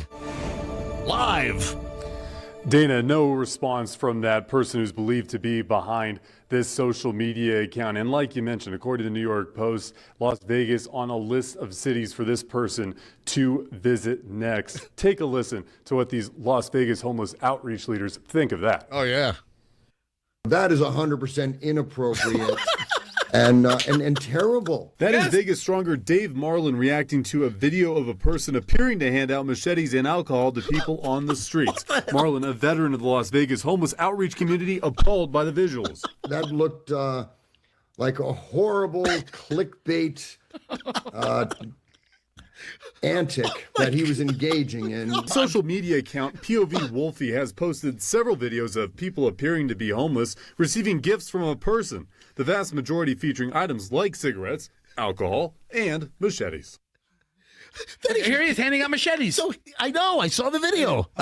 So he also has like a plastic huge Tupperware bin just loaded with cigarettes, and the homeless are just grabbing handfuls of cigarettes. Yeah, no cartons or no packs. Yeah, just like loose cigarettes. What is, like, Sterilite? Isn't Sterilite? Yes. Those plastic canisters, those big bins. He's got a huge bin filled with cigarettes, and he's just handing out handfuls of cigarettes, alcohol, and machetes to homeless people. It has the little clips on the corner. Yep. So you can secure the lid. Yeah. Yeah. Seal it in. Full of cigarettes. Keeps the flavor. My God. So I don't see Tampa on the list yet. Well, thank goodness. But so Austin, New Orleans, I guess he's teasing going to Vegas and then also going to New York City. So is this just for clicks? He gets paid off these clicks. I guess so. I mean, everyone's trying to come up with some new angle, some gimmick on social media to get millions of views. So then you start getting checks for thousands of bucks. From monetizing social media. You know what? You should do this. Yeah, beat him to the punch. Just right around here. Hold on. What's the worst thing that you can hand out? All right, so machetes are pretty bad. Yeah. What, like loaded shotguns? That might be. Nah, I wouldn't do that. All right. But machete. you can go get like probably order a bunch of them off of Amazon. Yeah. And then just ride around town, hand them out to the homeless people. Take the videos. Beasley will put it up for you. And you'll get tons of clicks. I mean, these guys want clicks around here. Right. This guy might be onto something. Yeah. So the Beasley digital strategy should include MJ handing out gas-soaked rags to homeless people with lighters. Okay. Here, look, off of Harbor Freight. HarborFreight.com has an 18-inch machete. Uh-huh. $7. Look at that. $6.99. Yeah. You know, it's a very affordable stunt. Yeah, Right. I mean, it's pretty reasonable. I mean, he also has big canisters of like those shot bottles of Fireball. Oh. You know, those little Fireball. Yeah, those little ones. Right. So he's given those out. He's giving out cigarettes. He's giving out machetes. All right, this guy, I'm going to give him a follow. Don't condone his behavior. POV Wolfie, you won me over. I don't condone it, but I can't not watch it. All right. It is 7:18 at the MJ Morning Show, rolling up on 7:19. What could possibly go wrong with a guy handing out booze and machetes to homeless people? So let's say a homeless person hacks somebody up, right? Oh, is he an accessory? Is he liable? Listen, Liable. Civilly, yeah. Well, yeah, civilly. All right, Max says that our phone system ought to be working now. Okay. 800-990-1047. Phones are not ringing. Usually phones would be ringing. All right, so hold on a minute. I'm dialing on my cell phone. No, it's busy. Max, no, the phone's. I love what the engineers say. It should be working now. Let me text back to Max. No, it's not. Hang on a minute. Let me text back. I tried calling, but Hoppy didn't pick up. Yeah, because it's not ringing here. Yeah, there's a reason. Max, it is not working. When it was ringing, it was not ringing in the studio, and now I'm getting a busy signal. All right, folks, if you're just tuning in, our phone system in our new studio is dead. We have this new state-of-the-art phone system that just doesn't work, or you just can't count on it. My God, give me the old copper. Give me old GTE copper phone lines in this place. Yes. Get the. Oh, my God. Unbelievable. All right, so we've got an hour and 20 minutes of nonstop MJ next. 7:20 at the MJ Morning Show. This is where we roll out over an hour and 20 minutes of nonstop MJ Morning Show content. That is coming up momentarily. All right, if this doesn't tease you up good, if this doesn't hook you to hold you over, when we get back, I don't know what to do then. If this doesn't hook you in, right after we get back from the break, nothing will. Lesbian pie eating contest. All right. You know what? Hold on. I had no idea, and you're not going to believe how old the woman. Folks, this is not a euphemism. This is really pies. Yes. Pastor, why are you going silent on me over there? I'm here for all of it. You're not going to believe the age of the woman that won a real lesbian pie eating contest. How much pie did she eat? And again, this is not dirty. It's not a euphemism, all right? Also, when we get back, the unbelievable breaking news regarding the Howard Franklin Bridge. So all of that is next here on the MJ Morning Show on Q105, 104.7 FM. Do not move, and then a ton more, obviously, because we're doing an hour and 20 minutes of nonstop MJ in minutes. My friends over at Genesis of Tampa are inviting you in with open arms. There is breaking news. You now have a Genesis dealership in Tampa, in Hillsborough County. Oh, there was a drought, folks. You'd have to go somewhere else to test drive, buy, lease, or get Genesis service. And now those days are over. You now have Genesis of Tampa located at 275 in Bears. Technically, it's Bears and Nebraska. What a great organization. It's the Murphy Auto Group that opened up Genesis of Tampa. Now you have another option. There are phenomenal lease deals available right now on Genesis cars and Genesis SUVs. People love these vehicles. You know, when someone buys a Genesis, they keep buying Genesis over and over and over because they love the vehicles. My parents, I think they're on their 5th Genesis right now. Julian rented a Genesis last summer for a project from Hertz at Tampa International. Julian said he loved the car. It was like a G70 car, G70. He said it was fantastic. Love it. Julian said, I'd buy this thing. Simple as that. Genesis of Tampa. Go in there. Tell them MJ sent you. GenesisofTampa.com. Mark Spain Real Estate wants to sell your home. How about spending time with those who matter this holiday season and sell your home with a guaranteed offer from Mark Spain Real Estate? There are no showings, no open houses. The best part about it, there's no stress. MJ here from Mark Spain Real Estate, and I'm recommending that you use Mark Spain Real Estate. I'm recommending it to listeners, to friends, to family. Why? Sell your home hassle-free, a strong all-cash offer. In fact, Mark Spain Real Estate is the #1 most reviewed real estate company in the U.S. with over 14,000 five-star reviews. You can trust my friends over at Mark Spain Real Estate to sell your home fast and for maximum profit. Listen to Richard. Richard said, Mark Spain Real Estate performed a miracle for me. I was very pessimistic after another realtor failed in selling my home over a 6-month period, but Mark Spain Real Estate had an offer within a few days. The process could not have gone smoother. When it comes to selling your home, folks, it's Mark Spain Real Estate. Go to markspain.com to get a guaranteed offer on your home today. That's markspain.com, and you can start packing. Traffic's on at 7:24. MJ Morning Show back in minutes. Several crashes in Pinellas, one on Ulmerton Road eastbound at 66th Street. Another in Largo on East Bay Drive eastbound at Belcher with 3 lanes blocked.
Show MJ, Michelle, Fester, Max, the engineer who we call HBO Max. Max sent me a note. Hey, phone should be working now. They are not. Okay. Well, he didn't say they are working. He said they should be. Working with the network guys. Okay. I don't know what that means, but good on you, Max. Computer geeks. That's what it is. All right. So I teased before the break a lesbian pie eating contest. And yes. No, this is not some kind of, euphemism. This is not like some kind of code word. No, this is actually a pie eating contest. I mean, as far as pie eating goes. Now, are they discriminatory? Will they not allow like a heterosexual guy? Can I sue if they turn me away? Can I sue for discrimination that they're not allowing a heterosexual guy into the lesbian pie eating contest? I think you're missing the bigger picture, but you know what? I mean, I guess it depends how you identify. All right, first of all, where would you guess that the lesbian pie eating contest would be held? Birmingham, Alabama. No. Jackson, Mississippi. No. I'm trying to think of really inclusive cities that embrace different cultures. Michelle, where would a lesbian pie eating contest be held? Come on. San Francisco. Yes. Oh, I was going to guess like Key West. That'd be a good guess. They have key lime pie. Oh, right. that would be. And that's a perfect tie-in. Yeah, and look at that. Look what happens when you use your brain, Fester. I'm not here to use my brain. I'm here to make dumb jokes. I'm literally here to make dumb jokes. We're not here to talk about philosophy or stoicism or anything like that. This is not a long segment. I just want to culminate with this. Guess how old the woman was that won the lesbian pie eating contest in San Francisco? 23. Okay, I say this is a trap question. Incorrect, not 23. She's either really young or really old. Well, why don't you just take a side? Why don't you make a pick then? How old was the woman that won the San Francisco lesbian pie eating contest? Question. Michelle's guess of 23. Was it wrong or was it really wrong? It was very, very, very, very, very wrong. Okay, I have the information I need. Okay. Is she like 71? Add a decade to that. 81? Yes. 81? She's a pro's pro. I mean, she would know. Oh Did you see the video? Yes, I did. Did you see her gesture? I did. So my gosh. I have to figure out how to What kind of pie were they eating? What was the competition? It's never really pie in there, right? Yeah. It's like they just fill it with whipped cream. Yeah. It just shows like it's not like that movie, what is it, Stand By Me, where they really eat the blueberries or whatever. It looks like it's just kind of a... What was that kid's name? The Boom Baba. I don't know, I never saw that movie. I need to watch that again. Okay, we need to add Stand By Me to the list because the blueberry pie eating contest was one of the greatest scenes ever. Let's not confuse a young boy coming of age movie with a lesbian pie eating contest. Okay, guys? Let's stay on track a little bit. Right in the same lane, Fester. The last thing I want to say before I move on is that you got to watch the video? The 81-year-old woman then during the pie eating contest, she's 80 freaking one. Mm-hmm. 81. Oh, it's that kind of pie. Mm-hmm. No. She's watch it all the way to the end, Fester. Hold on. She's eating the pie has a pie crust and like a lot of whipped cream. And the contestants are seated and they're just burying their face into the whipped cream pie. Look at Bailey's face. And then her mouth is just like, what in the world? This woman, 81, and then she does an obscene gesture with her fingers and her tongue. We get it. All right? She's 81 years old. What are you doing?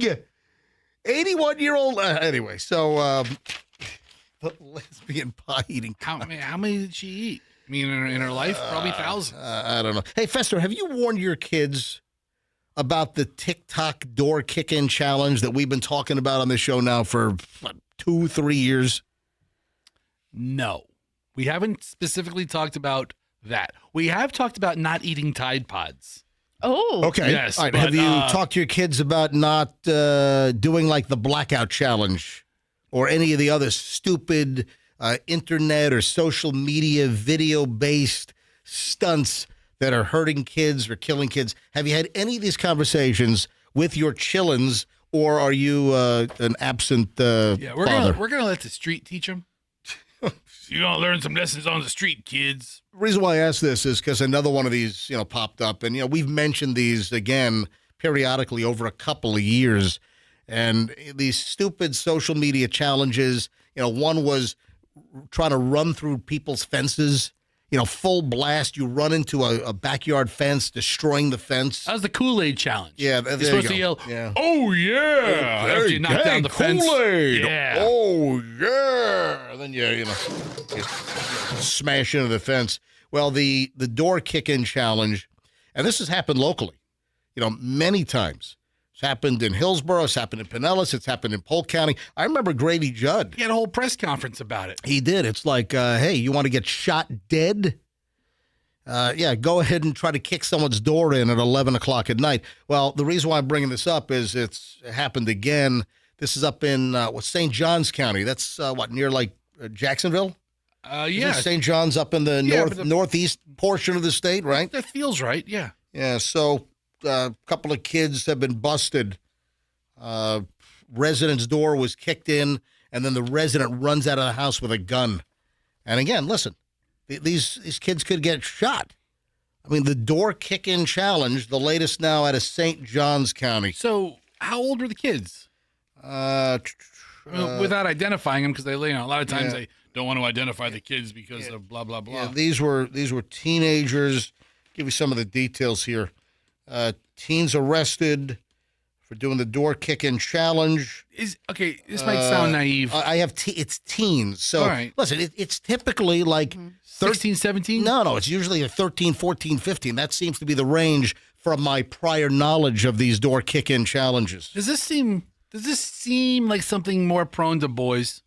Oh, absolutely. Oh, yeah, duh. Well, I'm asking because, I haven't talked to Hadley about this because, A, she doesn't go out. Right. I mean, if she goes out, I'm usually in the car waiting to drive her and her friends home. Exactly. They're not at the age where they're driving and they're out without me. Right. So it's really not a concern yet. Right. But, So video from body cam has one of the deputies up in St. Johns County when they collar the kids, when they bust the kids that did the door kick-in challenge, the deputy is heard on body cam saying, you guys want to get shot by a homeowner when you're kicking in a door and they think you're trying to break in to kill them? One of the kids is like, no, sir. No, sir. Anyway, the door kick-in challenge, I can't believe it's still going on.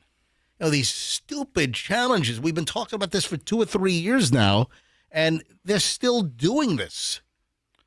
You know what? It's new to them. Yeah. You only learn about something when you hear about it. And if they're coming of age where they finally hear about it, even though it's been around for a while, right? It's like, oh, this is really new. No, it isn't. No. Oh, were you going to say something, Michelle? You know what it makes me think of? What? That song that the kids used to sing when they were little, "Dumb Ways to Die." Like, this is a really dumb way to die, people. Yeah, what was that from? Dumb Ways to Die. Yeah. And then that got an internet fame by being like meme music. Yeah. Mm-hmm. That's right. Yeah, Dumb Ways to Die. You're instead right. of challenging kids, they should put this music to it and be like, this is a dumb way to die. Don't do it. All right, now breaking news, folks. If you haven't heard the breaking news on the Howard Franklin Bridge, FDOT, the Florida Department of Transportation, this coming weekend, they're going to lower the speed to 55 miles an hour in both directions. Good luck with that. What is that going to do? I don't know. I was driving 86 this morning on the bridge. Yeah, go ahead. And I was getting passed by a guy going 106. Yeah, probably so. What is that sign going to do? Why? What's the point? Well, let me give you what FDOT is saying. FDOT is the Florida Department of Transportation. They are lowering the speed on 2 sections of I-275. Great. The first one is going to be on 275 between 38th Street North to 4th Street North. And then the second zone is on the Howard. On the Howard Franklin Bridge. According to Chris Carson, we've had her on the show before. She's the FDOT spokeswoman. Chris Carson says that the speeding has been a real problem out on that bridge because it's brand new, it's wide, it's open, and people are doing some dangerous maneuvers out there. Hey, Chris, I hate to break the news to you, but on the old Howard Franklin bridges, they were also doing 80, 90, 100 miles an hour. No, it's the new bridge because it's new and wide. This is the dumbest. If that's the excuse because it's big and wide, that's the dumbest reason. How about you increase enforcement of laws? Well, how about that? I'll tell you right now that when they change the speed, and I'd go to phones on this, but you know what it does? But the phones are busted. Oh, I know what it does. Yeah, it makes it easier to make somebody a super speeder. Oh, it does. Oh, absolutely. Oh, yeah, good point, Fester. Because super speeding is 100 miles an hour or greater, or 55 or 50 miles above the posted speed. The way to get the super speeder recognition, the way to get it is if you're doing over 100 or if you're 50 miles above the posted speed. Yeah, I mean to say, you guys are driving too fast on this big white old bridge we just built. That's a dumb answer. So they're going to start lowering the speed over the next couple of days, but I think the bulk of the work is set to be done on Sunday evening on December 7th, and then the actual 55 mile per hour speed will go into effect technically on Monday, December 8th. This is quick. This is not like, hey, we're giving you a little glimpse into the future. No, this is going to happen very, very quickly. So what does this mean to like law enforcement? Because they give you like I've always heard there's like an unspoken 10 or 15 mile an hour cushion. Well, it depends on the trooper, but like for the Florida Highway Patrol, I've been told that the magic zone is like 13 or 14 and higher over the speed limit. Listen, there are troopers that I know that will sit and they don't pull people over until they hit about 20 over because they'll get the 20s, 30s over. They'll just wait for the big score. Big tickets. They'll wait in their fishing hole. That's what it's called. Where a cop hides, it's generally called a fishing hole. I don't get out of my fishing hole for no 14 mile an hour over the speed limit person. Yeah, buddy. Yep. You know why I pulled you over, Bo? FDOT says that about 19 signs are going to be changed. And we're going down to 55 miles an hour. I'm going to tell you right now, Chris Carson, FDOT, I hate to break the news to you, but they were super speeding and driving maniacally on the old Howard Franklin Bridge, northbound. Now we have the old southbound that's now the northbound. And, of course, the new southbound is the brand new structure. It doesn't matter. They were speeding. They were doing ridiculous speeds. And I'm sorry, I don't think that lowering the speed limit to 55 is going to have any change. Listen, I told the story earlier. We in the opening segment of today's show, we brought this up. And I said, hey, we'd get into it in greater detail during the course of the show, which is right now. But I said this morning, and listen, I'll admit it, I'm doing 72, 73 on the Howard this morning, coming in, and I'm getting passed by traffic. It's almost more of a hazard if you're going too slow. Yeah, it is. So I'm doing, it's posted at 60 now. Remember, the Howard Franklin used to be 65. There's nothing wrong with 65 miles an hour. It should be 65. Why can't they make it 75?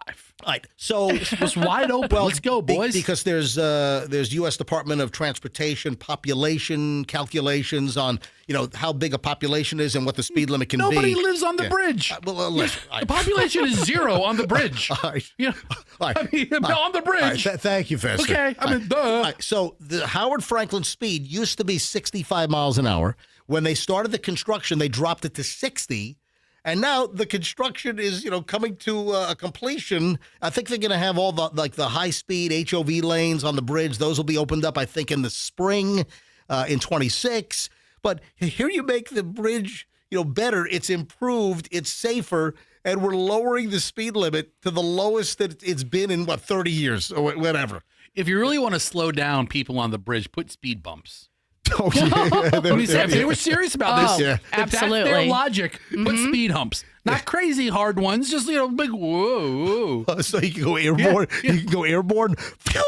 They'll slow it down. Yeah, okay. It takes you 1 or 2 trips over that bridge to know, you know what? I'm going to ease off the gas a little bit. Yeah, I'm going to tell you right now that the 55 mile per hour speed limit is not going to slow drivers down.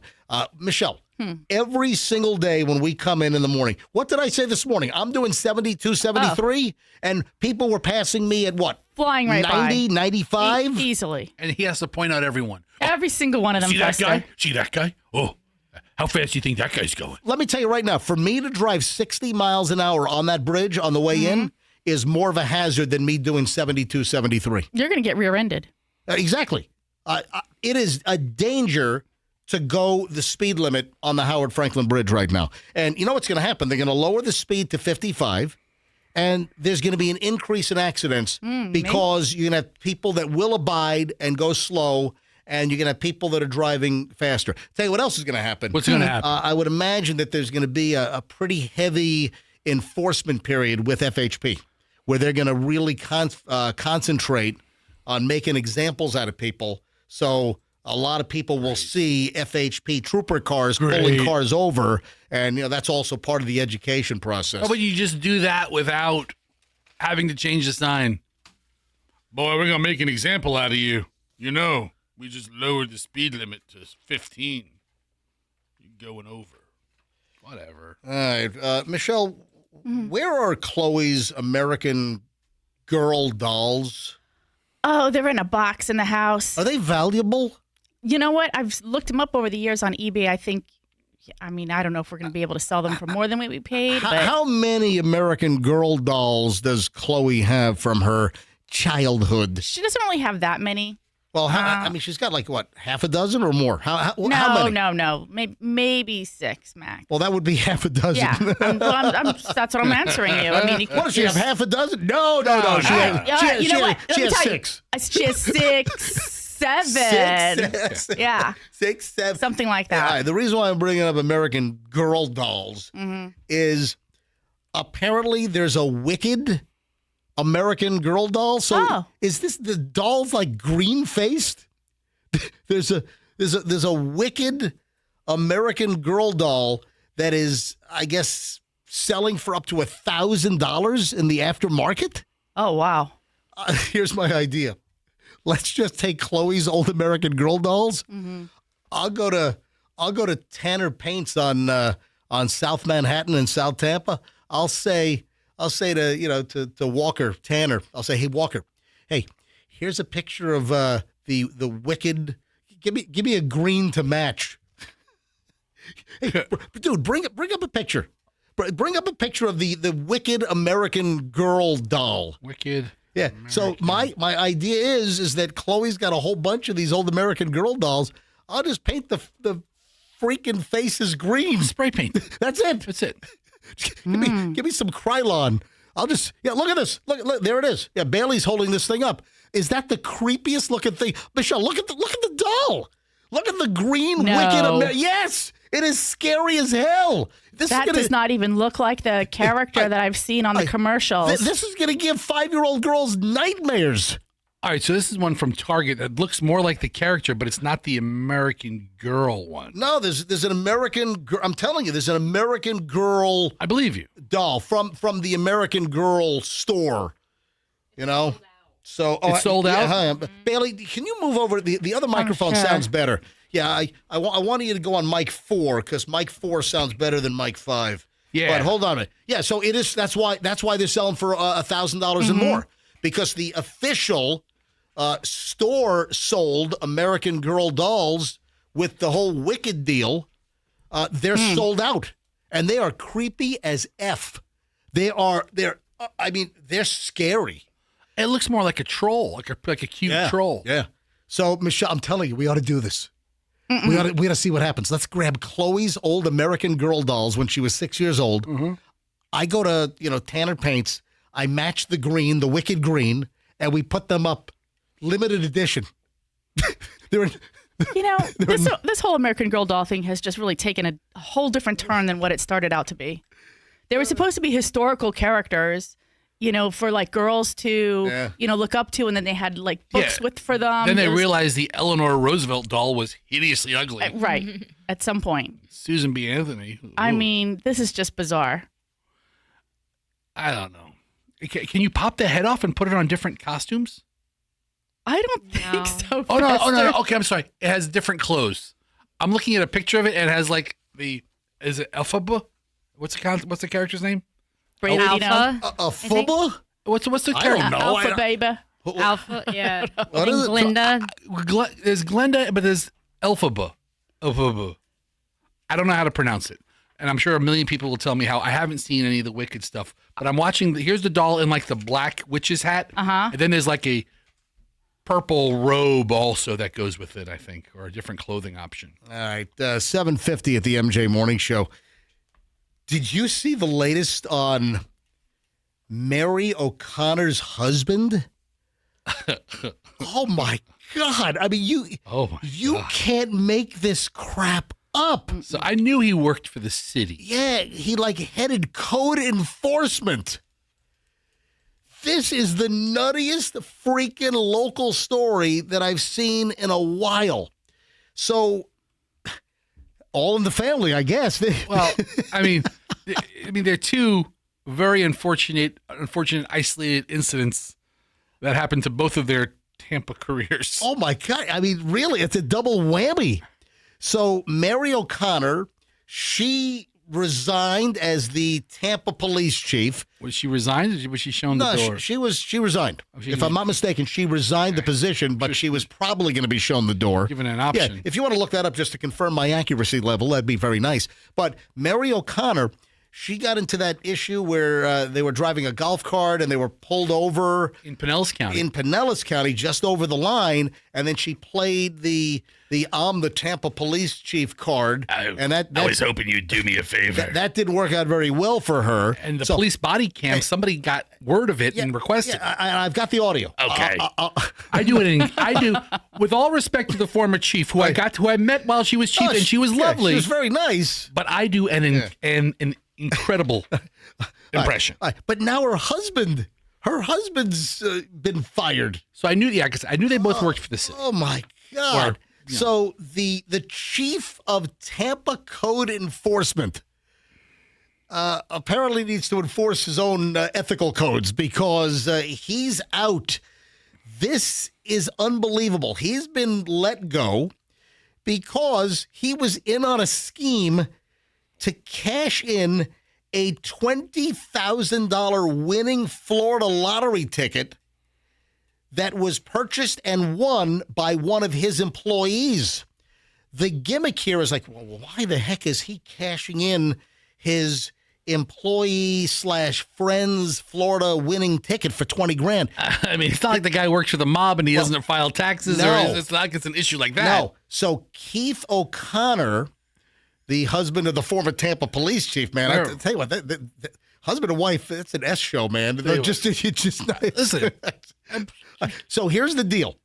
So Keith O'Connor cashed in the $20,000 lottery ticket that belonged to an employee by the name of Aubrey Pierce. Mr. Pierce was under court order for outstanding child support payments in arrears. So if Mr. Pierce cashed his own $20,000 winning Florida lottery ticket, that money would have been grabbed to fulfill his outstanding child support due. So instead of him cashing it in, Keith O'Connor, his boss at Tampa Code Enforcement, he said, okay, I'll cash in the winning ticket for you and then funnel you the cash under the table, apparently. So it was not official and that his money would not be seized or garnished and that to pay child support. Oh. Michelle, you're a lawyer. What are your thoughts on this little racket? He can't be doing that. Of course not. Well, hold on. Why? If he cashed the tickets. Because he owes the money for the child. I the understand, but children. what's the illegal part? There's nothing illegal about this. Is this an ethical thing or a law thing? I'm asking. Okay. Oh, well, he's trying to avoid paying taxes, first of all. I'm guessing he would be taxed on that. Well, somebody would have to pay the taxes. Right. Yeah, but O'Connor would pay the taxes because. So, no. Wait a sec. Wait, hang on a minute. Florida tax lottery winnings? Florida. Yeah. Florida. I don't think Florida taxes lottery winnings. But what about federal? I'm sure you're on the hook for federal income tax. Okay, but so. I mean, so let's say there's, $6,000, $5,000 in taxes, so. Well, it's not the tax. But that's why, dude, I understand. Stop complicating the matter. The matter is. To skirt child support. Because the $20,000 would have been seized to satisfy the outstanding child support that this Aubrey Pierce dude owed. I mean, first of all, you're not paying child support? I mean, what kind of weasel are you if you're not paying to support your own kids? All right, so things went south with your wife. I want this guy measuring the studs in my garage annex. No, that's not code enforcement. What's code? What is it? No, that's permitting. Yeah, that's permitting. That's permitting. Yeah, that's construction permitting. No, code enforcement. The guy who says my truck is parked too close to the sidewalk. No, your grass is too long. Code enforcement is grass is too long. You've got I know. You watered on the wrong day. Yeah, you know what? Are those the pricks? That might fall under code enforcement. Yeah. Or, you got a neighbor that has rusted cars and washing machines in their front yard. That's a code enforcement issue. Yeah. But, I mean, what a racket. So, according to Channel 8, officials said the matter came to light in August after they learned that Pierce had been accepting bribes in exchange for allowing illegal dumping on city property. Investigators said that they went through phone records and found text messages between Pierce and O'Connor regarding the lottery ticket. So the lottery ticket was a whole ancillary deal. Right. This guy was pulling some shady shenanigans already by taking bribes under the table, allegedly, to allow illegal dumping on city property. So this guy's a scoundrel all the way around. He's gonna be even further behind on his child. Yeah. All right, O'Connor was just trying to do a solid. He was, buddy. Oh, look for Fester to ratify. No, he's right. He's not wrong. Listen, he's trying to look. Listen, the guy has his marital issues. Who knows what the story is with the child support? I mean, granted, a court ordered it, but there's probably a long back history that they know a lot better than we do. But he's trying to do a solid for his buddy. I'll cash in your ticket. We'll split the money. I'll pay all the taxes and maybe walk away with $3, $4, $5,000. You walk away with $10,000, and he's making it all really. But he underestimated the sketchiness and the filthiness, of course, of Pierce, who got pinched for taking bribes. Of course, Fester is trying to ratify the racket. He's just explaining it. You win a lottery ticket, MJ, and you got child support payments to make to Meech, to cover, Clo and J-Dog, right? And you're like, Fester, man, I'm sitting on this $20,000 ticket and I can't cash it. Otherwise, they're going to, keep all the money and give it to my old lady. And we all know what a stinker she is. Right. I'd cash it for you. Pierce was arrested on several charges, including bribery of a public servant. He's a piece of crap. Unlawful disposal of hazardous waste, grand theft.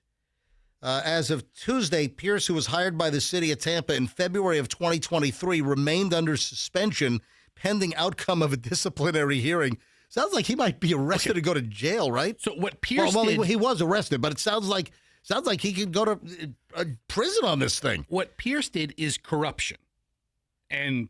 But what I'm saying is that the investigation into taking bribes for the illegal dumping, that's what then got investigators to look at his texts. Right. And that's when they discovered that the head of code enforcement... Why are they talking about lottery tickets? Yeah. That they got a whole, apparently a text chain talking about skirting child support by having his boss, the code enforcement dude, O'Connor, Keith O'Connor, cashing in the lottery tickets so he doesn't have to pay child support for his kids. I'm just guessing. These guys have probably been friends for 20 years. What the hell? They're... Is that why he was hired maybe back in 23? Oh. No, maybe Aubrey was hired. Was he a new hire in 23? I just said that. Okay. That he was hired by the city in February of 23. Yes. So they've been working together. Let's say they just met first day on the job. They've been hanging out together for 4 years now. Well, for 3 years, right? You see the guy every day. he's your buddy. So you know his situation at home. You don't know that he's taking bribes. You don't know that part. That's the part they don't share with you, right? That's his private part. And you're like, you know what? I'll help you out. I'll cash it for you. No big deal. It doesn't have to go to the witch of an ex-wife. The FDLE investigation regarding the lottery ticket were handed over to the state attorney's office. Prosecutors declined to file charges. I guess that his actions were cause for dismissal, but I guess the state attorney's office doesn't have enough to prosecute on the lottery case. Insufficient evidence, I guess, is what they're citing. There's nothing illegal about that. But this is unfreaking believable. And then, so now this is the husband, the head of Tampa Code Enforcement, in on a scheme to help his friend defy a court order. Do a runaround child support by cashing in his $20,000 lottery ticket for the Florida lottery. And then, of course, this Keith O'Connor, he's the husband of the Tampa police chief that was chief for a blink before they were out driving a golf cart. That was like in Eastlake, wasn't it? It was like the Eastlake area. Woodlands. Was it in that area? Yeah, like McMullen Booth area or something. They get pulled over by a Pinellas County deputy. We did a fine job pulling them over because they were, in the wrong crossing a street in a golf cart. Exactly. And then the body cam came out. Is your camera on? It is. I'm the police chief in Tampa. Remember that? Boom. I'm hoping that you'll just let us go tonight. I'm hoping you just allowed the police chief in Tampa. Is your camera on? It is.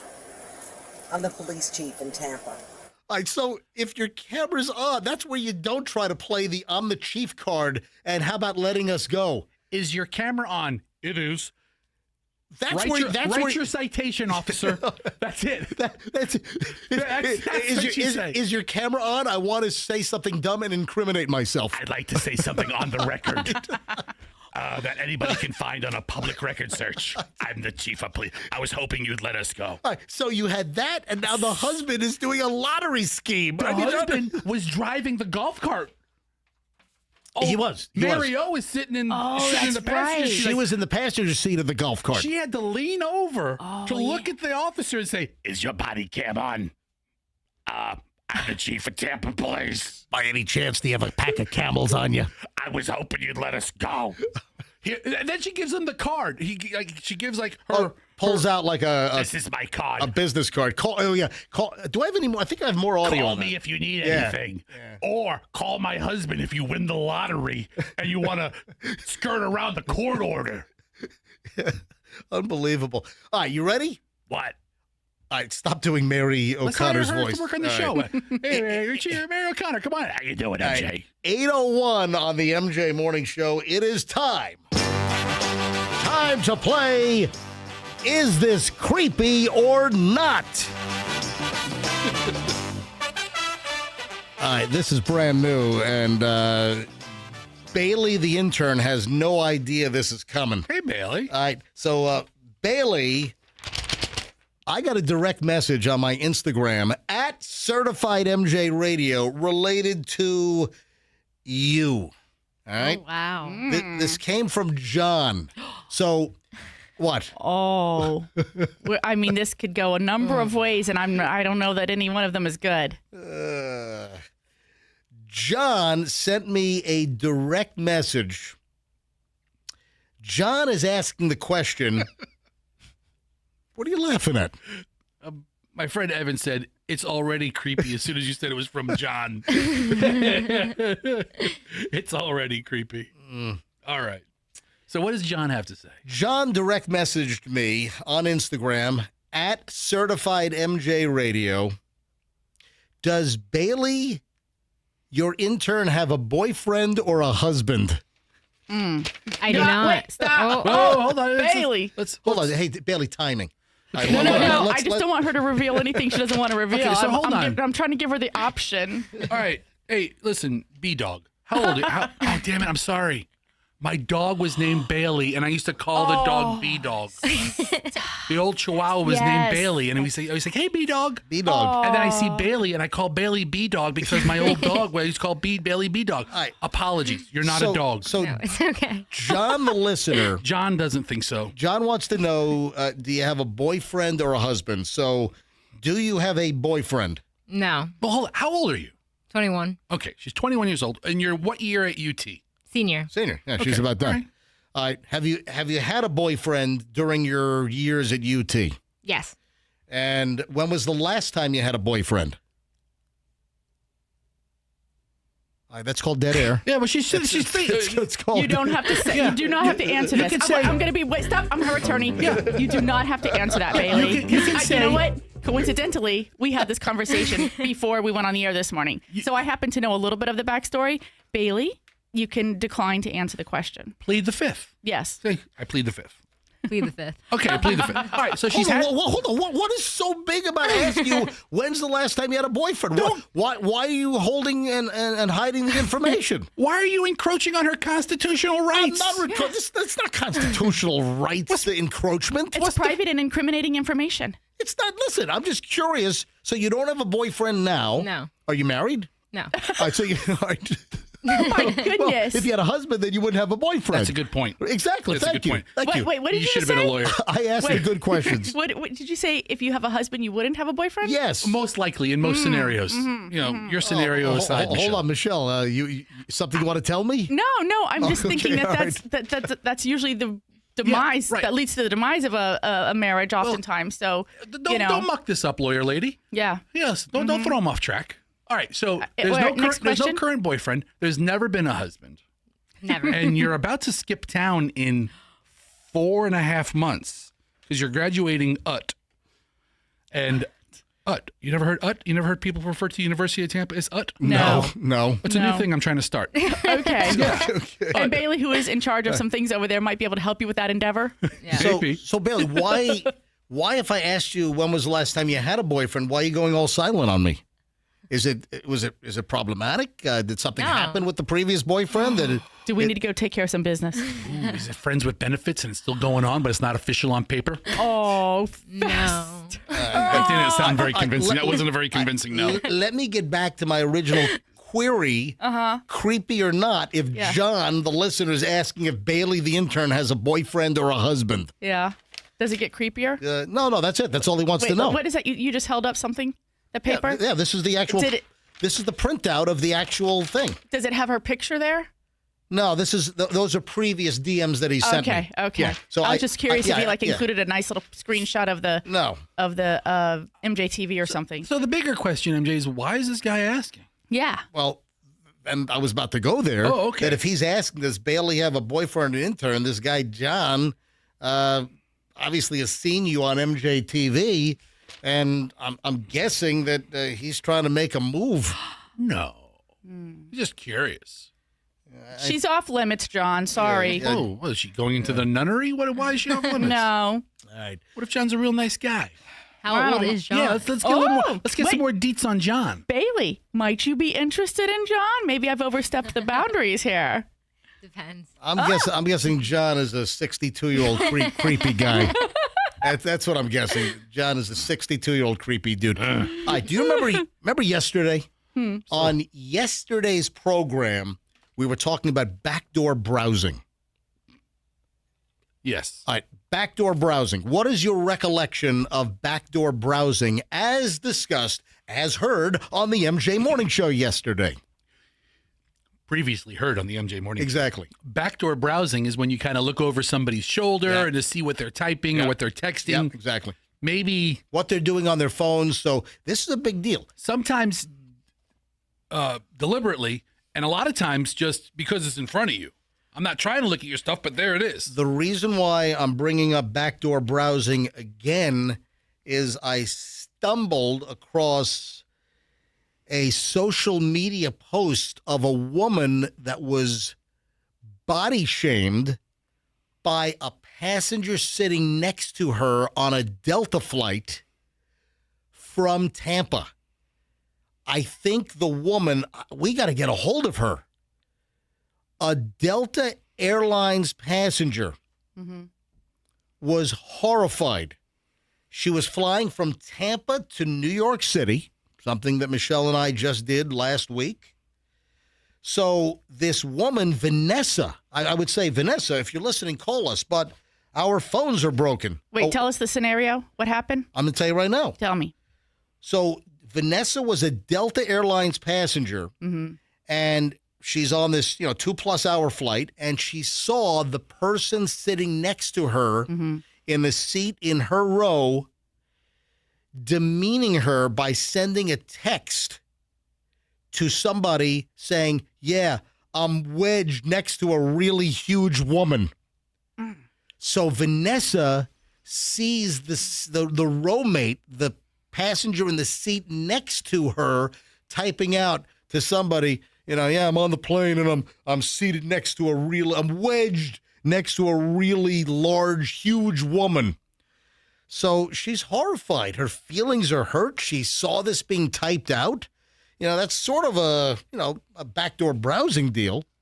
But how out of touch are you to type something like that with the person sitting right next to you? Oh, what a nasty bastard. Dude, don't read my texts. Oh, yeah. Just because you're sitting next to me does not preclude you from my wrath on text. Oh, stop. Yeah. Oh, yeah. She was flying Delta from Tampa to New York, and the flight, I guess, was getting ready to take off, and I guess she noticed that the passenger next to her appeared to be disgruntled. What a rude person.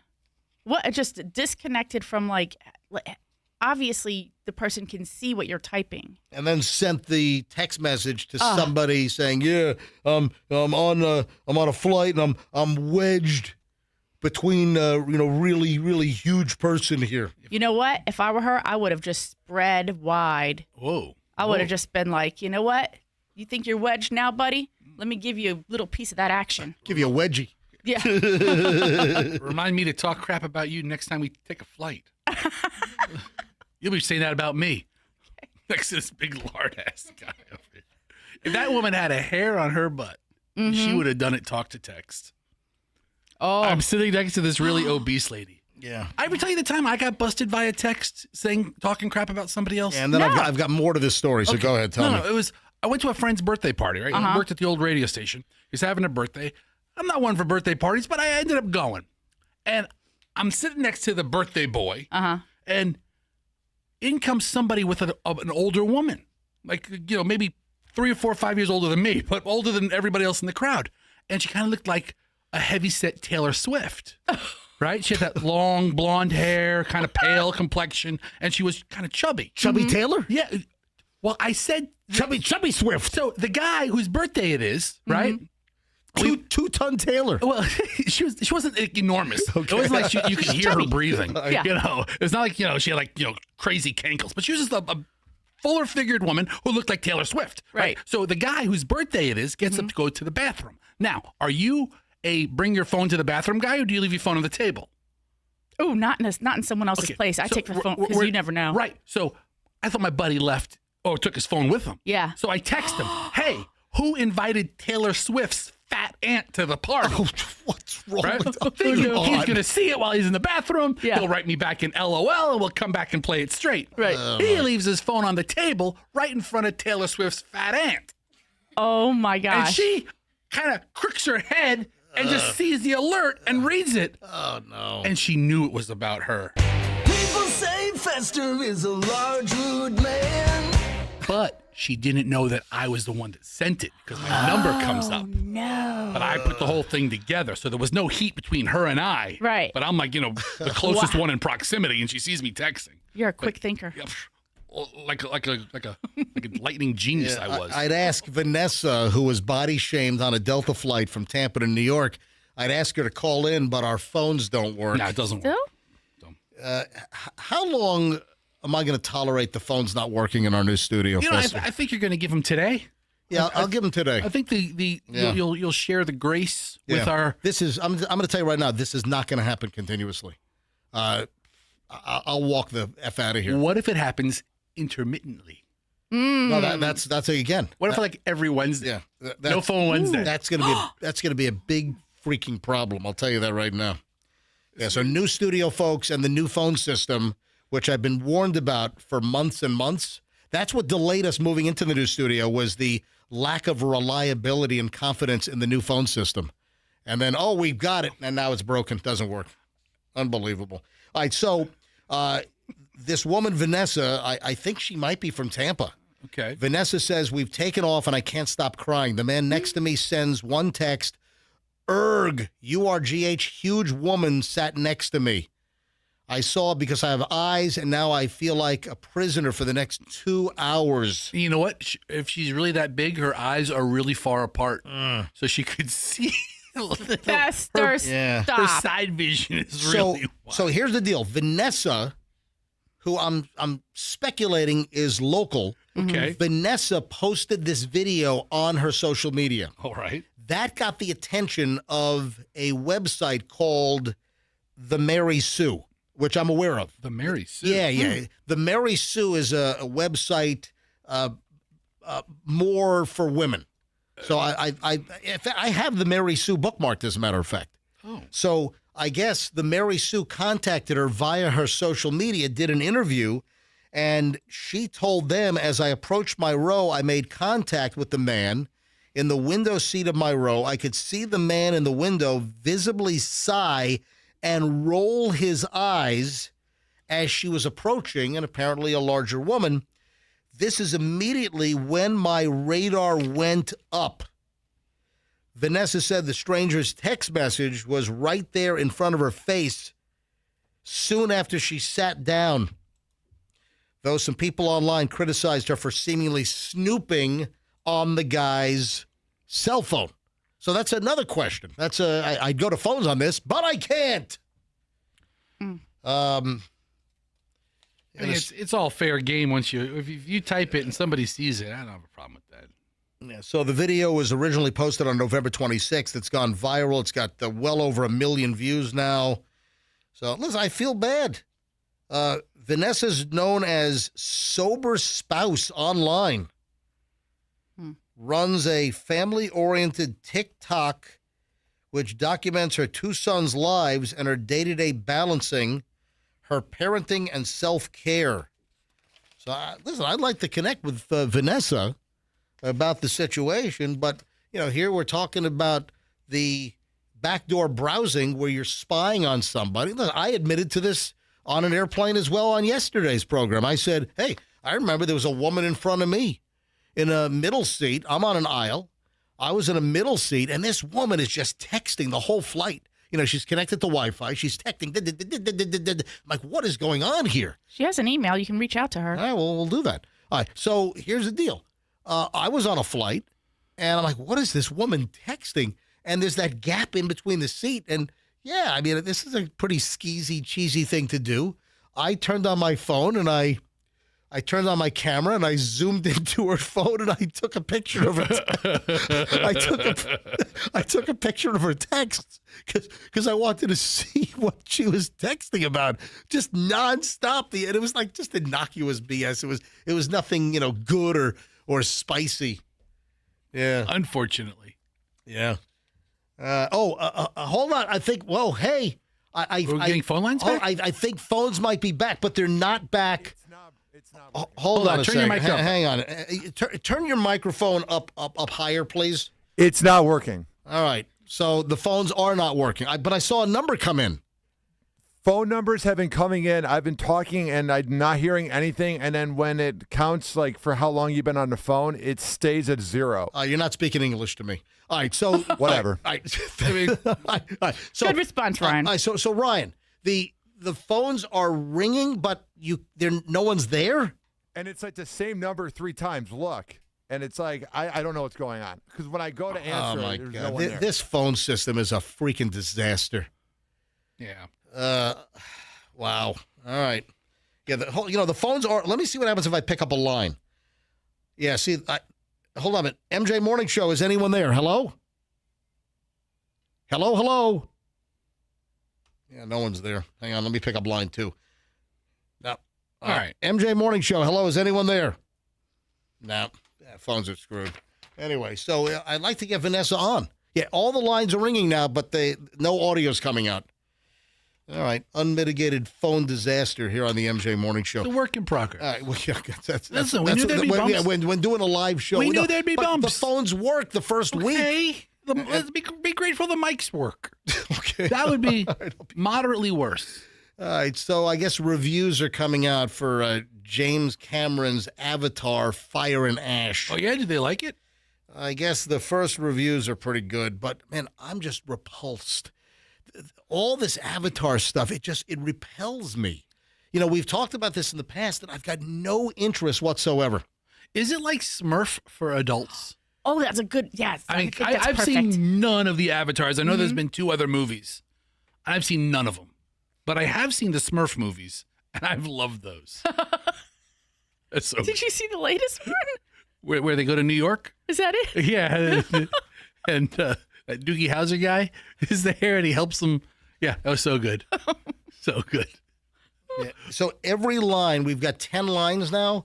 Every single line is ringing, but I can't. Hello? Okay, well, let it go. We know it doesn't work. MJ Morning Show, is anyone there? Hello, hello, hello. Yes, hello, MJ. Can you hear me? Yeah, no one's there. This is Cliff in Clearwater.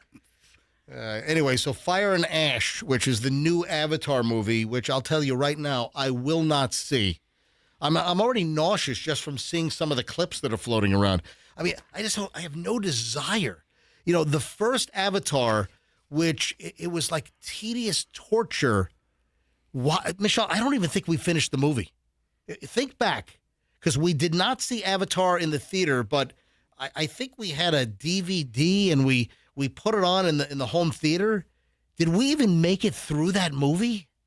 I'm sure I did, because I have a thing about, I want to finish the movie to see if there's like a redeeming, value or quality at the end. All right, so this is from The Hollywood Reporter.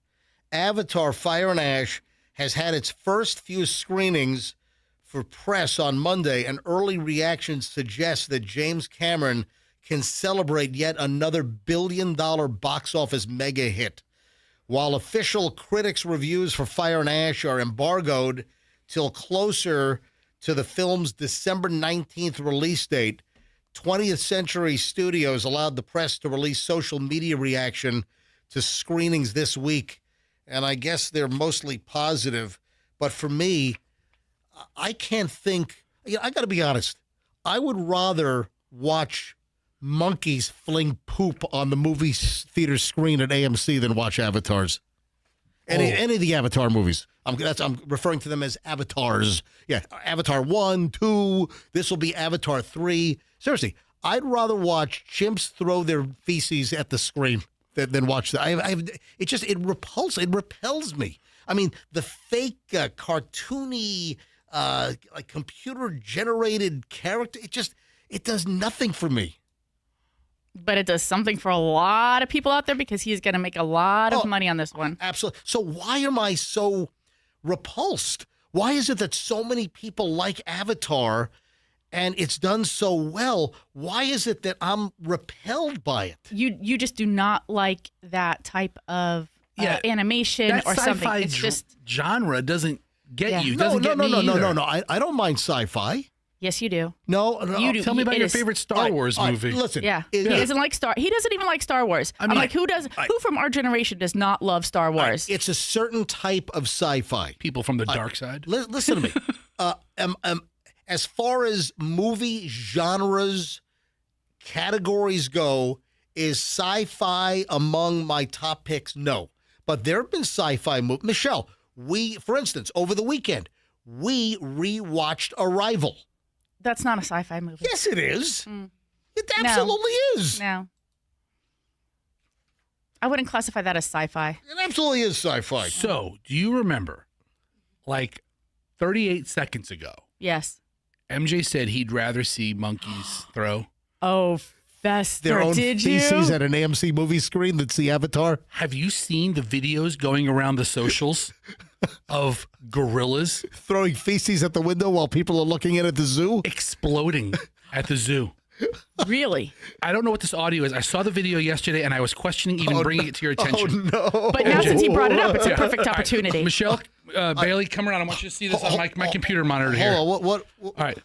Am I bringing up the audio? I'm going to close out of a couple of windows because I don't want to have anything else playing. What is that? Describe this. What are you showing us? This is I'm looking at a woman at a zoo. At a zoo, and she's in front of the glass wall, and the gorilla cage is behind the glass, huge, massive wall. Yes. So the spectators are looking at Yes. the gorillas in the glass. Yeah, and you can go to Busch Gardens, you can go to any zoo, and you could have this kind of experience potentially with a gorilla. All right, so what happens here? All right. He knows I'm not impressed. Watch it. Yeah, The gorilla walk walks away, away. big guy. Oh my God!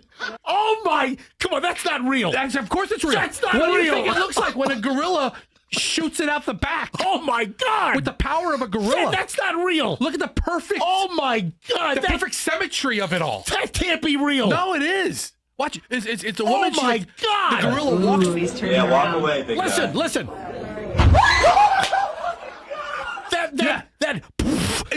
That's the gorilla blows out like 15 pounds of explosive diarrhea. Of course, it's a gorilla. Onto the glass. Yes. Oh my God. And it makes a perfect pattern. It's like a spirograph when I was a kid. Yes, it's just like that. It's like feces spirograph.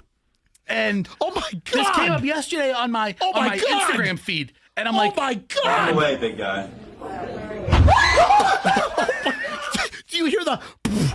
Oh my God! How often does the gorilla blow him out the back? I mean, it was like an air cannon. I mean, it was a poop air cannon. I've never seen it hit the glass. Oh my God! Like that, or like ever. That's That is Bailey. That is insane. Oh my God! So you'd rather watch this than Avatar? Look how excited he got. Yeah. He's had you replay it like 2 or 3 times now. So like I have like a bunch of gorillas eating prunes and 2 tickets to Avatar, and I'm like, which one do you want to see in 3 hours? Explosive gorilla diarrhea. Every time. Hands down. Sold all day. Yeah. Oh, that is unfreaking believable. Just look for gorilla pooping on glass or something like that. It came up on my Instagram. That's on Instagram. Oh my God. It was put up yesterday, so I can't. Folks, it's on Daily Hope Vault. I'm telling you right now, this is the craziest thing I've seen in 2025. The year's almost over, so that's good. This could be the craziest thing that I've seen all year long. Wow. And this is not AI? No, because there's other videos, I guess. What zoo is this? I don't know. Oh, come on. This can't be. Fester, are you sure that I don't. An Instagram is this real? reel, shared visual. Her female visitor creating such primate behaviors fan documented. Splatter. Captioned simply as work of art. I mean, a comedian specializing in New York sports satire. He's the one that originally posted it. Okay. Hefe PIL. Such primate behavior documented in ethological studies like those from the Gorilla Foundation serves as a territorial display or play, transforming an awkward mishap into a reminder of animals' unpredictable and social dynamics. I have no reason to believe it's fake. God. I have another one. Okay. Look this one up. Okay. Funny gorilla King Dung smears poop on glass. Oh my! It's a YouTube video. Because I can't go down this rabbit hole right now. I just wanted to point out, and I wanted to put MJ to the test. Does he want this or Avatar? Oh my! That is insane. Yes. And take the thing off. Go ahead and let me see. Let me give out the Instagram handle again. So it's on Daily Hope Vault. If you're on Instagram, go to Daily Hope Vault. Daily HOPEVAULT. Daily Hope Vault, and it's the second item on the Instagram feed. My God. You know what it was? I got caught down the rabbit hole of people trying to do tug. I think these are AI. I don't know. There's like tug of war with gorillas. Yeah, there's no zoo that's letting people stick their arms through. Right.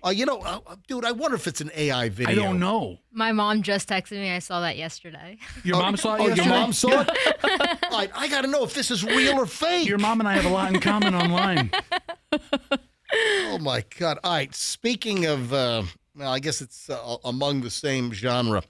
Michelle, what is one of the greatest streaming television series that we watched. So let me see if you can nail it. This is one of the best. I love this show. This is one of my favorite all-time streaming shows. Streaming? Yeah. So, yeah. Yeah. You know what? Hold on.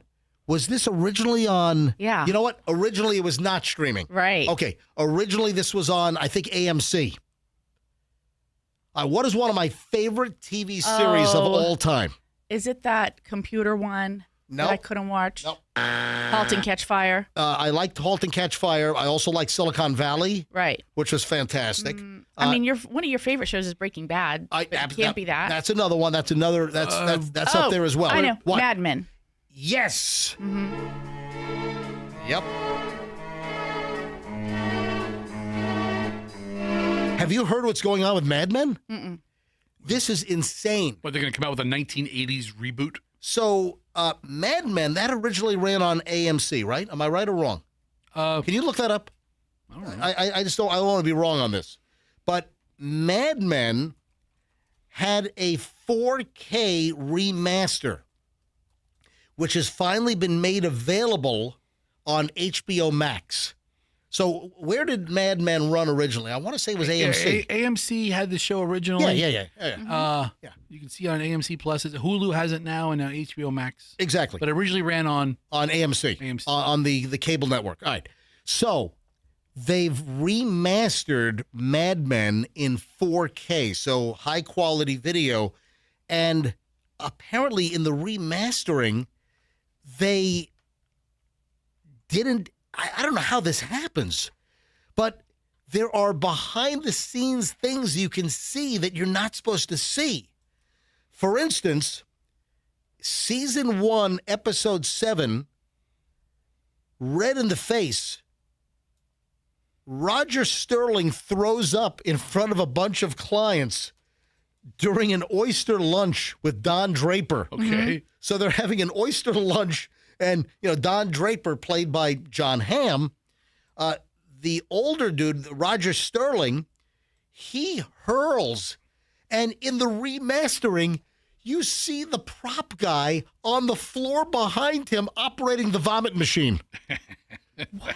Yeah, they've got a machine that blows the chunks through like a rubber tube that they have like on the going up the sleeve, and then they hold their hand, on the side of their face so the vomit comes out.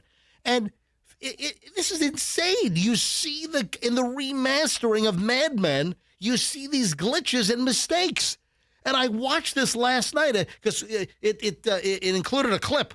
Look at this. Look at the guy on the floor right back there running the machine.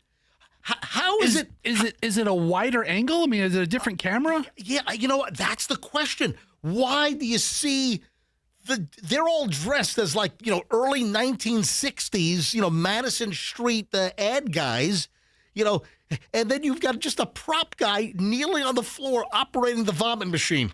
I mean, here, listen to the audio. Play the audio here. Maybe it doesn't have audio. Okay. It doesn't have audio. Like it's off a TV set, like somebody's videoing off a TV. I mean, you can see the guy plainly in the corner. Yeah. And then there's like a pipe or a tube. Feeding up. Runs up his leg, and then and I guess maybe to the side of his face. From the right angle, he'd be completely blocked out if the shot ended in the middle of Don Draper's body. But the set prop guy is like in just a regular, current times T-shirt and jeans, and he's pushing the button to have the puke come out of the tube on Mad Men. But this didn't exist on the original run on TV. But with the 4K remastering, suddenly you're seeing these behind the. I don't understand the logistics of how this happened. They had to block the shot so it looks like it came out of the guy's mouth when it's really just running down the side of his face. Mad Men's highly anticipated 4K remaster is finally available on HBO Max for fans to stream, but the shiny new edit came with quite a few hiccups. Some eagle-eyed fans on X pointed out that the 4K remaster seems to feature some glaring editing issues. Not only do some of the episodes seem to be out of order, but at least one episode shows two crew members in the shot behind John Hamm and John Slattery holding a vomit machine. The scene in question happens season 1, episode 7, blah, blah, blah. After an oyster lunch. That's crazy. I don't know how this happens. All right, speaking of food, there's another viral video that's floating around.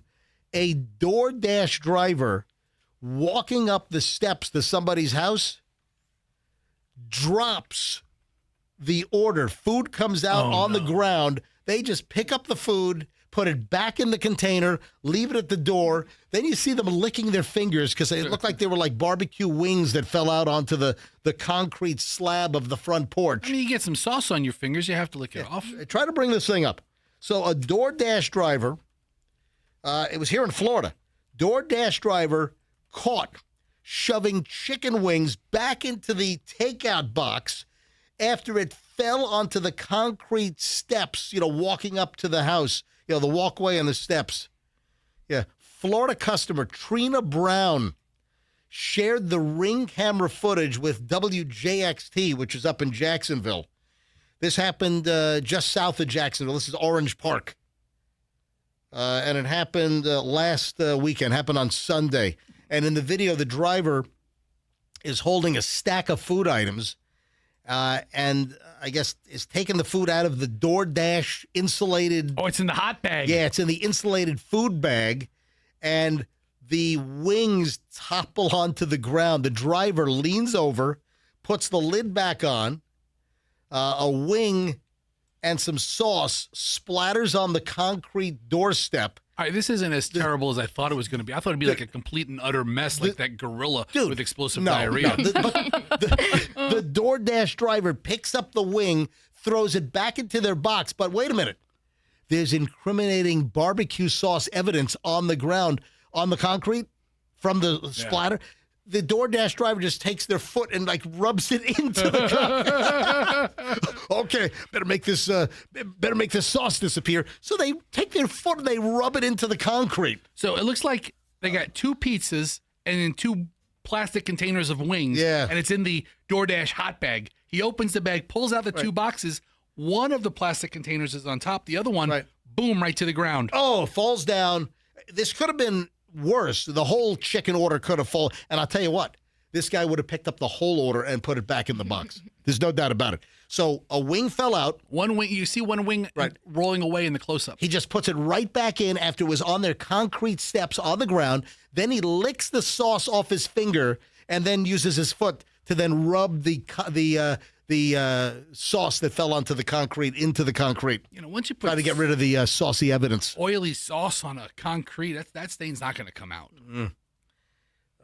Wow. So this Trina Brown told WJXT television that her family would have never known that one of the wings fell out, hit the ground, and was thrown back in unless they saw the Ring doorbell security footage.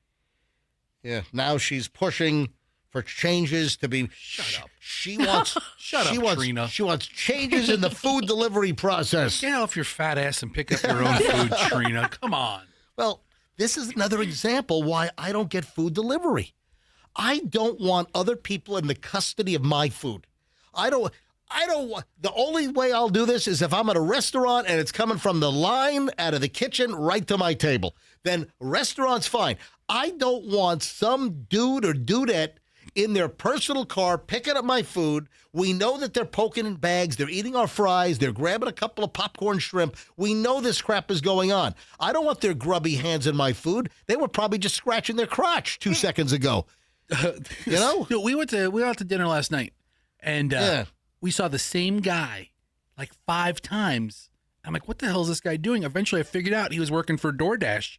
And he was taking orders from this restaurant to people's houses. Yeah. One after another after another. We were there for maybe an hour. He was doing every 15 minutes or so. He was back picking up another order, delivering it, working in an area. But yeah, man, DoorDash is all over the place. I'm not doing it. I am not having any food delivered to my house. It hasn't happened, and it's not going to happen. If I want Michelle loves the fried rice at Lemongrass. Remember, that's the place with the slide out wall. Yeah. They've got like a drive-through bank teller drawer. Homemade. Homemade from Lowe's. It's perfect. Does the job. They still have their COVID wall up. Made out of parts that Ace Hardware threw away. Mm-hmm. And they push this sliding homemade tray out of a plexiglass wall. That is not affecting the quality, the taste of the food. But it's the craziest setup, and they just shove your food out of this it's like a sliding drawer at the bank in the drive-through lane, right? But Michelle and I'll also concur that their chicken fried rice is fantastic. You know what? And if the guy would have dropped it on the ground, Michelle wouldn't care. She'd be like, just pick it up, put it back in there. Michelle has me going there twice a week to Lemongrass getting the chicken fried rice. It'll be tonight. Listen, I'm going to get the food. I'm not having a DoorDash. Dude, let's talk about tonight. What about let's talk about tonight. no. We got issues. Mm-hmm. I don't want to go to the Christmas party. Who Yes, the hell you has do. a Christmas I party don't. on December 3rd? Don't, because it was cheap. No, seriously. The closer you get to Christmas, the more expensive it is to get the venues. You take a Wednesday in the first couple of days of December, that's cheap. That's nothing. They'll pay you. I'm surprised we didn't have the Christmas party back in mid-October. No kidding. Yeah. Why couldn't we have a Christmas Halloween party? Yeah, this is an issue. Our Christmas party is tonight. I think in the poker room at Derby Lane. Seriously. I think they have a nice restaurant. Oh, is that what it is? I think they have. Yeah. So I'm trying to think. I think I was at some Derby Lane event in 1996. What are you laughing at? What were you doing there in 1996? I think I was there for something. I don't know. It's been a long time. Uh-huh. They have a very nice restaurant there. It serves steak and crab and all the. So, Fester, you're going. You know what? I don't have a. I want to go. Hold on. You said we have a problem. What's the problem? Well, A, it's on a Wednesday. B, it's which the Wednesday problem is it's a work night for us. Unlike sales weasels, we can't just get blitzed-ass drunk and stroll in at the crack of 11:45 tomorrow. You know, I mean, we kind of have to be here at 5:45. Mm-hmm. So, yeah, I mean, 5:45, Fester. You know, you guys do. I mean, I come in at 6:03 no matter what. But I don't know. I mean, you guys going? And it starts at 6 o'clock. MJ's going. At 6 o'clock is the start time, right? Right. I think that's what Mark Zallis said. Who's going to be there at 6 besides you, MJ and Mark? The two of them will have a lot to talk about. Wait a second. So, Michelle, you're telling me that I'm going and you're part of the show now and you're not going to go? I'm not an employee. Well, you're not paid. So if you were paid, then you'd go to the Beasley Christmas party tonight? Yeah. Probably not.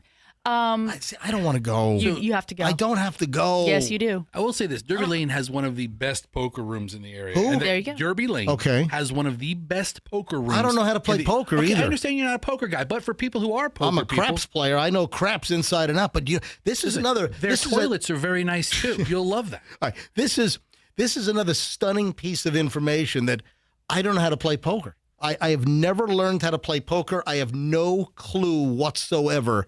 But, blackjack I know well, semi-card counter, craps, craps, I love craps. I know that game inside and out. They don't have that here. There's a poker room. But listen, it's a great poker room, and they have a really nice restaurant, and I'm sure it's going to be a wonderful party. So the two of you are going together. It's on a Wednesday. Michelle, come on, you got to go with it. Listen, we'll stay for 15 minutes. No, I've heard that before. No, I'm serious. No. I have work to do. I have a show to prep. Unless one of the engineers come, and then MJ will just chew his ass about the phone lines not working. And he's just going to get blasted drunk. Exactly. Yeah. Exactly. And then probably crash into a utility pole on the way home.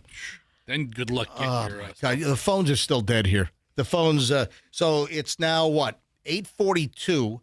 We're 2 hours and 42 minutes into the show, and our phones are not working here on the MJ Morning Show. Can I bring kids to the party? Yes. Mark specifically said kids were allowed to come. Oh, really? Really? Yeah. Oh, you're lying. You're making it up. You did not say that. You know what? I mean, kids have school tomorrow. I think we ought to bring homeless to the party. Just grab a homeless person as your plus one. That's what we ought to do. I want Derby Lane to kick him out. Oh, I'm thinking about Derby Lane here. It's, I don't want to go. It's just a... I think Hudson would have a remarkably good time. Hudson would have the best time ever. He'd have the time of his life. Exactly. All right, speaking of Christmas, there is a Christmas tree farm that is getting blasted. Oh, wait a second. Let me see if phones are ringing. Hold on. Let me see if they're working. Pick it up. Hang on a minute. Pick up a line. MJ Morning Show, can you hear me? Hello? I think I hear something. Hello, I thought, hello? Can you hear me? MJ Morning Show. Hello, hello, hello. Come in. Hello, MJ Morning Show.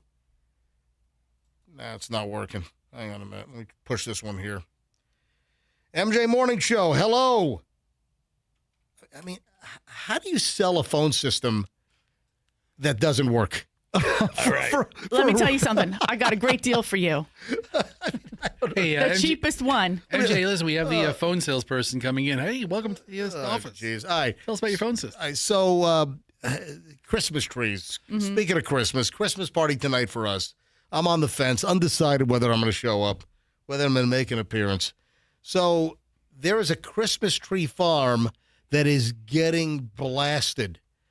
They are spray painting live Christmas trees in ridiculous colors, like bright orange, bright pink. They're taking a natural green tree and they're spray painting the whole damn thing.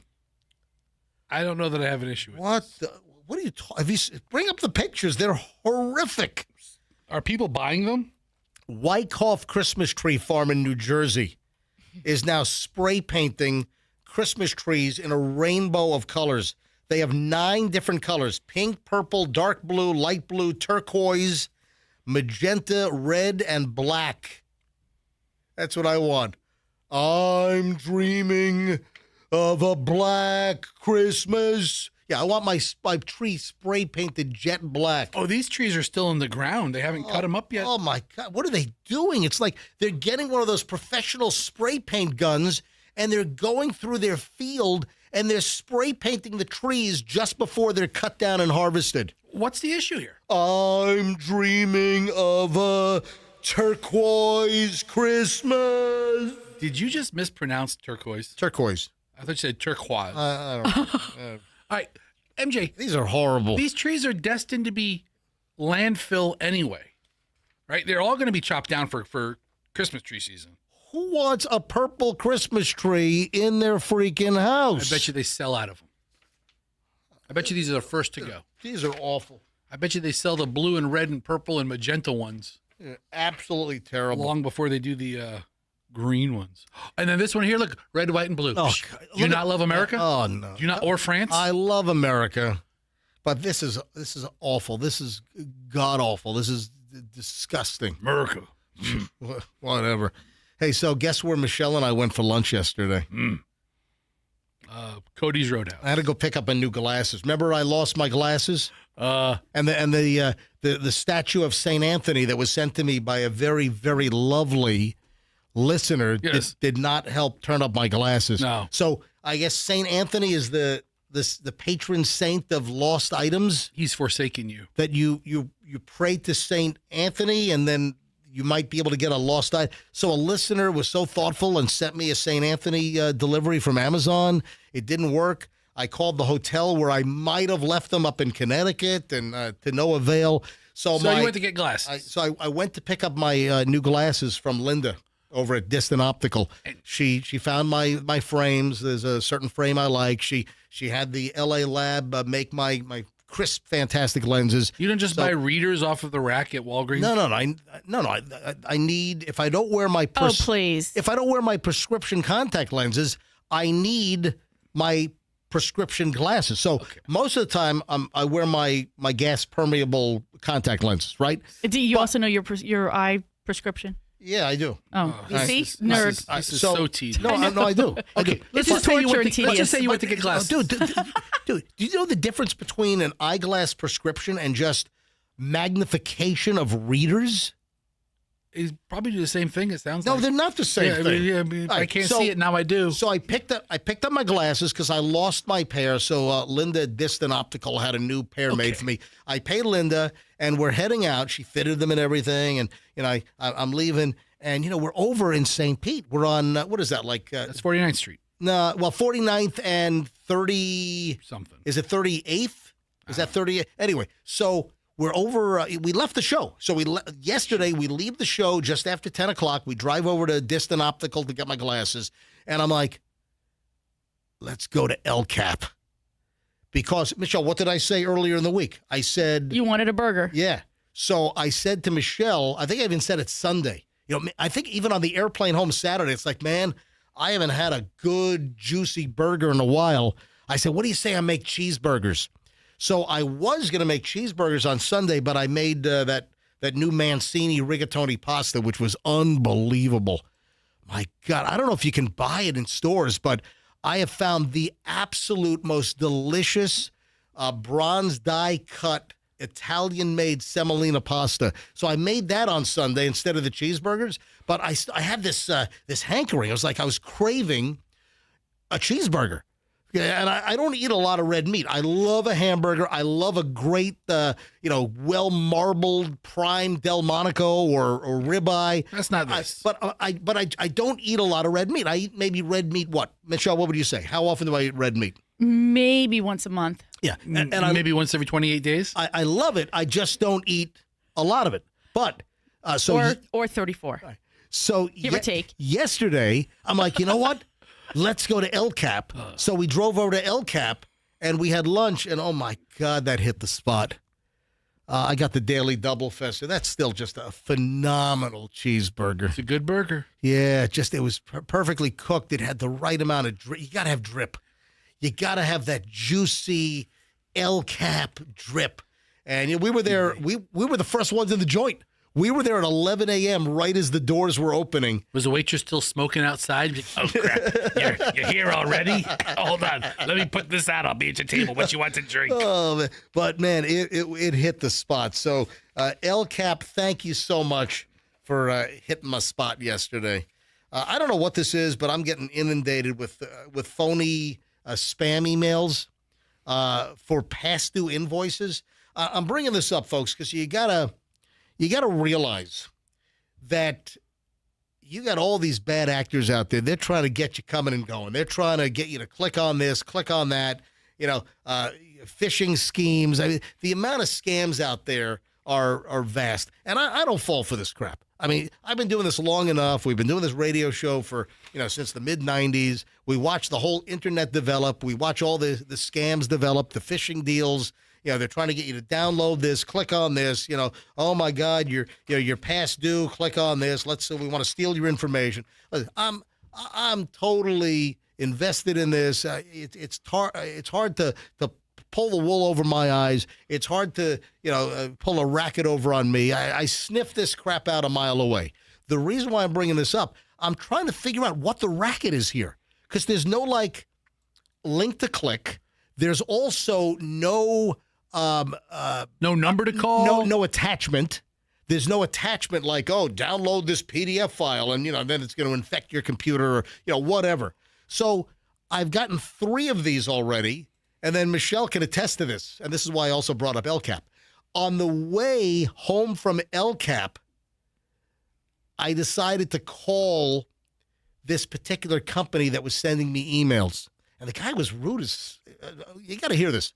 So I got a number of these emails to MJ at MJMorningshow.com.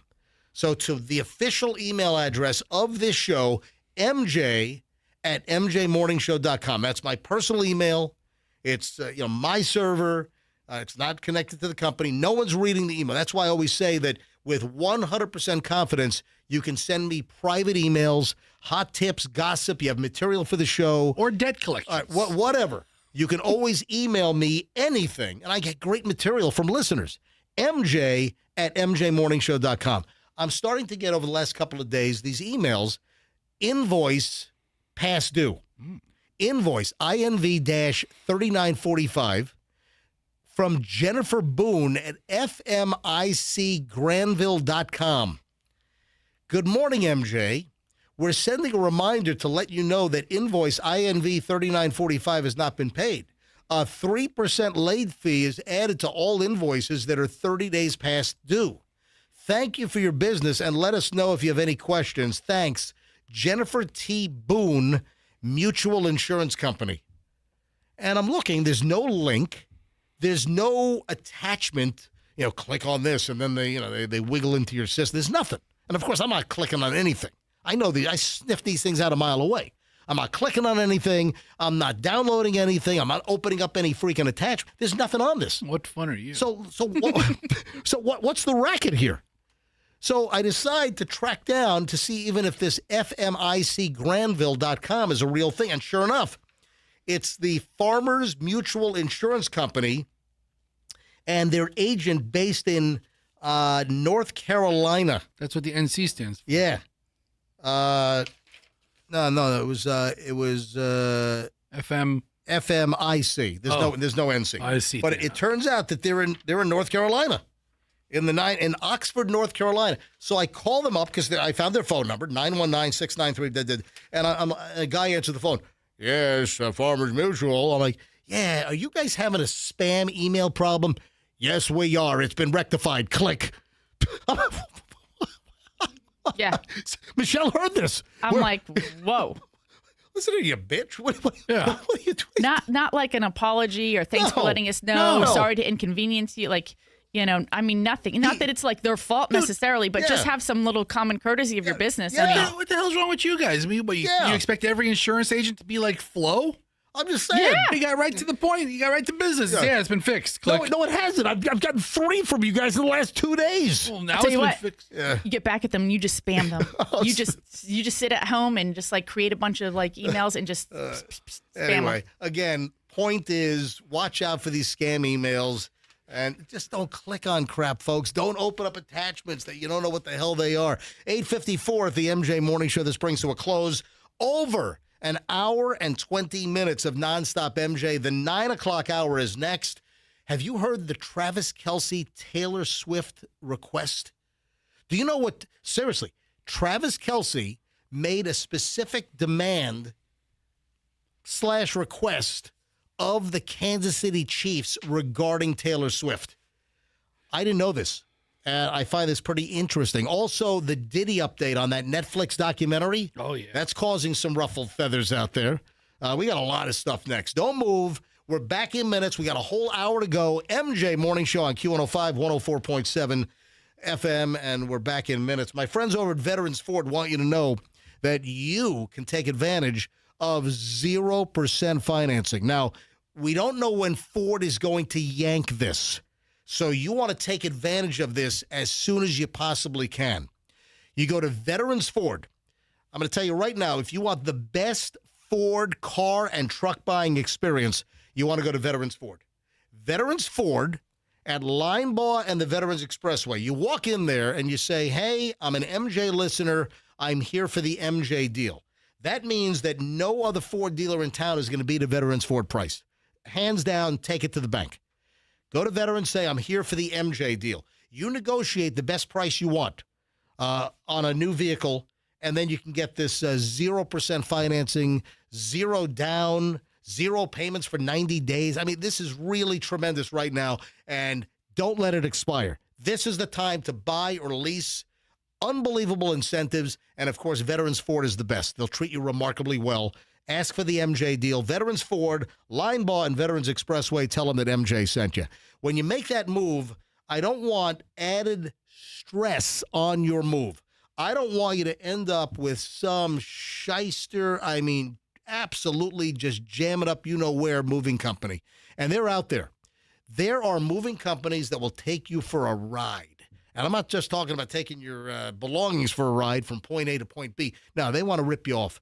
There are companies out there that will lowball you on a quote, and then they'll jam you up. Mid-move, oh, we need more money. Or, oh, we can't unload the truck until you shell out another $2,000. This happens all the time. Do not let it happen to you. You want 2 college brothers moving in storage. Remember, you have the others and you have 2 college brothers. You got to have the brothers. 2collegebrothers.com for your next move. Or friends and relatives. Don't let friends and relatives hire bad moving companies. Tell them 2collegebrothers.com. Mention me, MJ. Get free moving boxes. 2collegebrothers.com. The smartest move you'll ever make.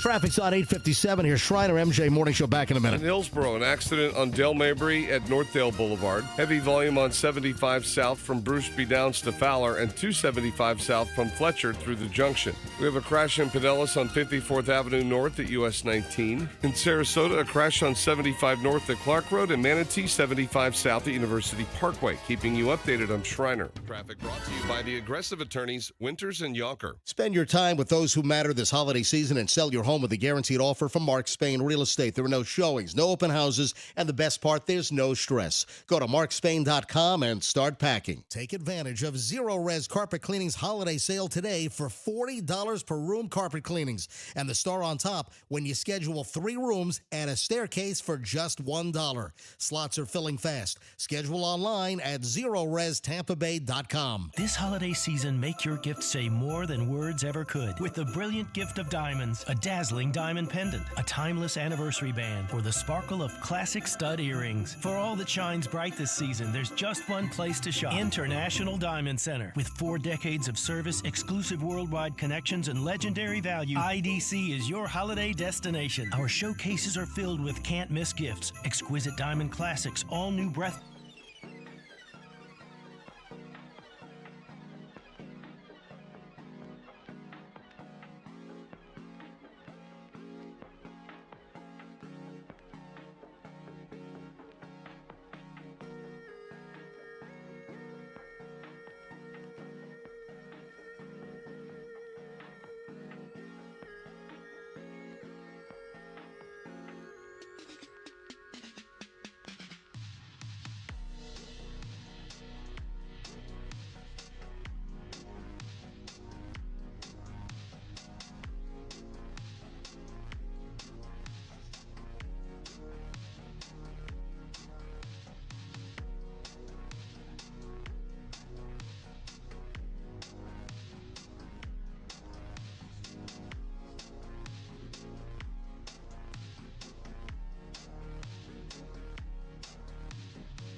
Morning show, MJ, Michelle, Fester.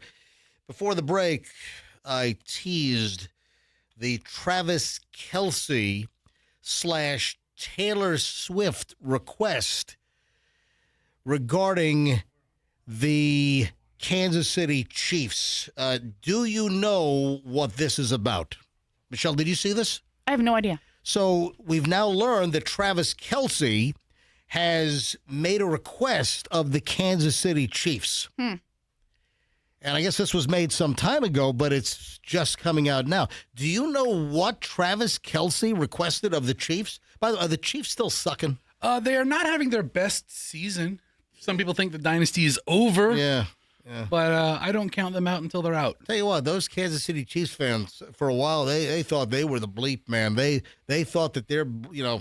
I mean, it was the Patriot fans before them. Right, exactly. It was, Eagles fans every season. Yeah. I mean, last year the Eagles had their, it's good for them. Guess what Travis Kelce requested of the Kansas City Chiefs? The request was that they don't play any Taylor Swift music in between downs or the PA music when they play music and sound effects. So Travis Kelce made the request that no Taylor Swift music little clips be played in the stadium. And do you know what the other along those lines? What other request do you think that Travis Kelce made? She gets a special box. I don't know.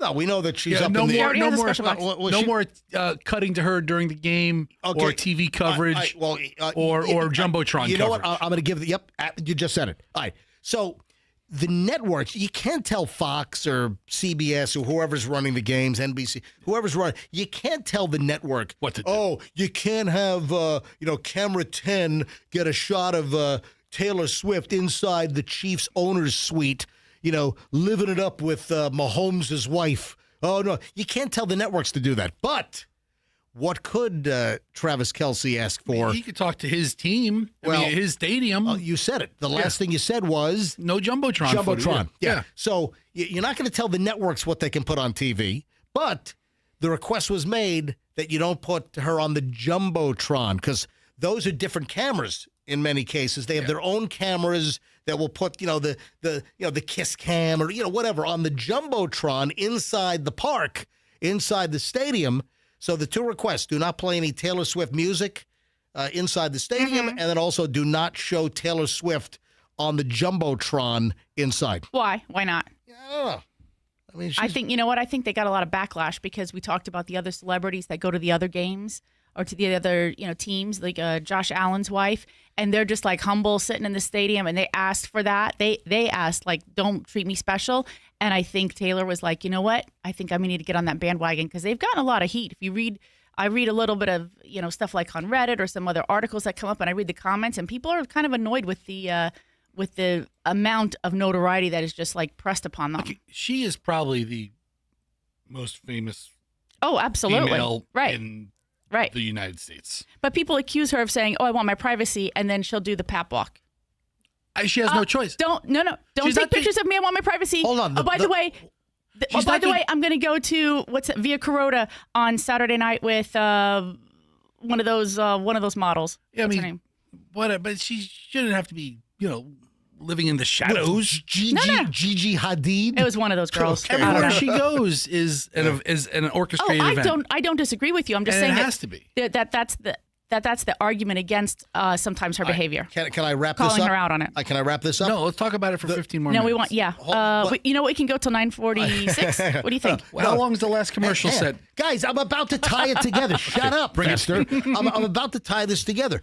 The reason why is because he didn't want there to be any team-busting camaraderie or that Travis Kelce was getting elevated. He didn't want to be above other team members. He didn't want that to encroach on the overall team feeling by having his girlfriend and now fiance. Why aren't they putting my old lady on the Jumbotron? Exactly. So that he didn't want it to he wants it to be all about the team and not about him. And the situation with Taylor. Then maybe he should stop dressing like he does and making a spectacle of himself. No, they all make spectacle of themselves. I mean, it's all. Really? If you watch the walk on Sunday morning of some of these players entering the stadium, it's ridiculous. Hey, why were you leading Big Scary Ron, our general manager and vice president, into the studio? I wasn't. And well, when we came back from commercial break, you were rushing in here and Ron was in tow. That wasn't my intention. Well, what was the deal? And then as soon as he heard me talking about the Chiefs and Travis and Taylor, he split. He hightailed it out of here. He wanted to talk to you about something. About what? It's not really for broadcast. Oh, jeez. What you sent him a text. and you had several people attached to the text chain. Yeah. Okay. That's what it was about. Right. But he came strolling in kind of, jokey because he doesn't know if we are or are not currently on the air. And then we walk in and I kind of give him I didn't know we were on the air. Well, there are no on-air lights. We still have some other things that need to be added. Well, there is that light out there, but I guess it doesn't work. It's not hooked up. So, the first thing I see is the back of Bailey's head, and then she has her cans on, and I'm like, okay, wow, are we on the air? And then I have to look at you, and you're talking, and then he's right behind me. I'm like, we don't have an on-air light. Yeah. So and he's like, I'm getting out of here. He was not here to disrupt the show. Yeah. So that was that. Yeah. But yeah, MJ sends Ron a text of confidential information, and he has a handful of other people attached to it. You're restricted, no texting without me reviewing it first. Fine. Full disclosure, I put out a text about the phones being broken, and somebody of yesteryear was on the text chain that shouldn't have been on there. But there's no sensitive information. Right now, Froggy's going to make a mean post about this in the next couple of hours. It wasn't Froggy, it was Roxanne. Sorry, Rox. So Roxanne now knows that the phones aren't working. Now she was on the text chain. Roxanne, you were right about the phones all along. Because it was a text chain between Max and Chris and Rick and me and I guess throw Roxanne in the mix. I guess Roxanne was attached to that text chain. I miss you, Rox. I love you. Anyway, so Michelle, are you following the Diddy deal and the Netflix stream? And I guess his lawyers were trying to get it yanked. Yeah, it's really bizarre. 50 Cent, they have some kind of a rivalry. Yeah. Worse than a rivalry. And so 50 Cent has produced now some type of a documentary that just made a debut on Netflix. Right. And Diddy's it's called Sean Combs: The Reckoning. Yep. It's a 4-part documentary about Sean Diddy Combs, about his rise in the music business to this stunning fall and now, federal incarceration. And it debuted on Netflix last night. Yesterday. Yeah, yesterday. It debuted on December 2nd yesterday, and it's produced by Diddy's longtime rival, 50 Cent, Curtis 50 Cent Jackson. I mean, what's the point of having enemies if they're not going to make a documentary about you when you fall? So the documentary was in part inspired by his ex-girlfriend, Cassandra Fine Ventura. The filmmaker, Alexander Stapleton, said in a news release, the singer popularly known as Cassie, she's one of the ones that filed the sexual assault lawsuit against Diddy in November of 2023. So ultimately, they're saying the story is a mirror reflecting us as the public and what we're saying when we put our celebrities on such a high pedestal. But Sean Diddy Combs, The Reckoning, they tried to pull out all the stops legally to prevent this from hitting Netflix. Yes, and so one of the aspects that they're trying to utilize to get Netflix to remove it is apparently when Diddy arrived in New York before he was going to be taken into custody, he had somebody filming him, for his own purposes, like for his own production purposes. Maybe he was planning something, down the road.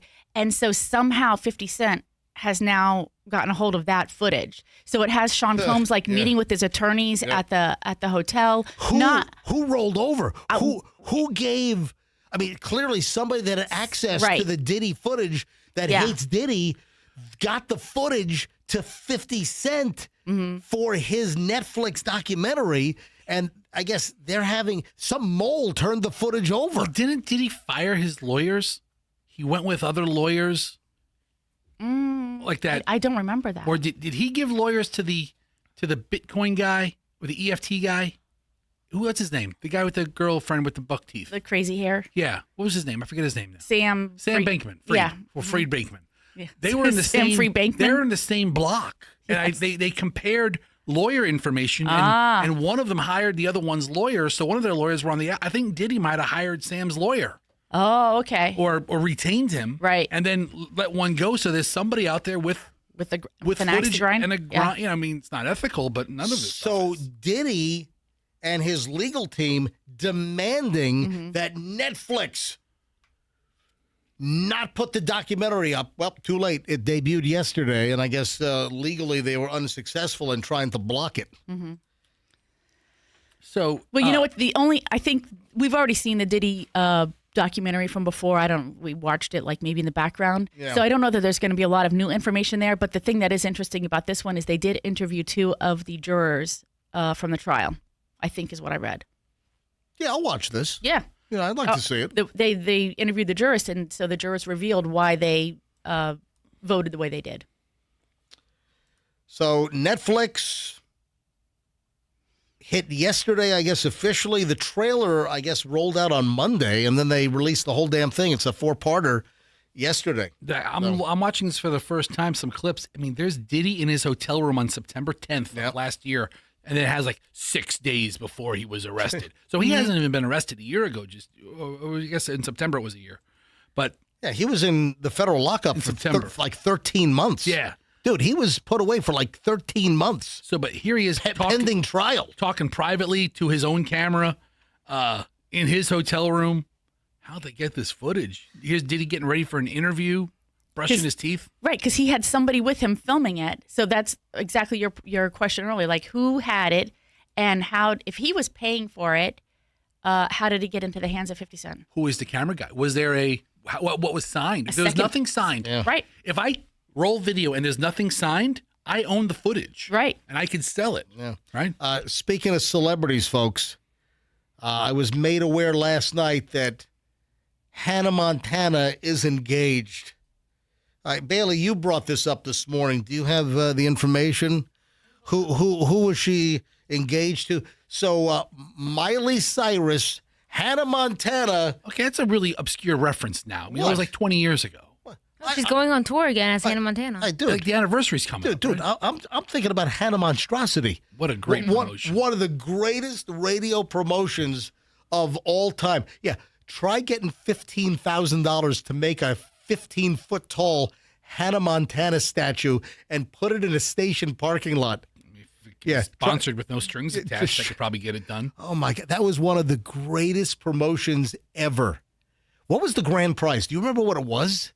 Was it tickets to the concert? No. It was like No, it was like 10 grand. It was like cash. So not only did we have to, if anyone doesn't know what the hell I'm talking about, so the minute I saw that Miley Cyrus, Hannah Montana was now engaged, and Bailey, who is she engaged to? What's the deal? Max Mirando, I think. Mirando. Max Mirando. Yeah, he's in the band The Regrets, I think. He's in a band called The Regrets. All right. So how old is Hannah Montana now? How old is Miley Cyrus? Is she like 40? 37? 30? How old is she? Her boyfriend or her fiance is 27. Oh, he's 20. Oh, how old is Michelle? How old is Miley Cyrus? 33, I think. 33, okay, yeah. and then the fiance's 27? Yes. All right. So the minute I saw this last night, I'm like, wow. One of the greatest radio promotions ever was our Hannah Monstrosity. Yeah. And for those that were not around for this or don't remember this, Hannah Montana, Miley Cyrus, she was huge. And we did something, what was this, like 2008, 2009? We commissioned a 15-foot tall Hannah Montana to be made. And yes, Michelle. Don't you know where that is now? The statue? We dropped a bus on it. Oh. Where did you think it was? There is something you had made like that's still sitting out there somewhere. Yeah, what was that? Yeah, there's something else. Michelle's right. We know the Bluesmobile got scrapped. No, there's some other statue, like heads or something that you guys had. So we made. had the MJ and BJ float heads. The float heads. Yes. Yeah. All right, so here's the deal. When Hannah Montana, Miley Cyrus, when she was huge, right, with Hannah Montana, we had a prop maker that apparently made the props for Disney. We had this person make a massive statue of Hannah Montana. I mean, Fester just found video, 2007. All right, so I was close. I said 2007, 2008, 2009. So the Hannah Monstrosity, we had this massive Hannah Montana made.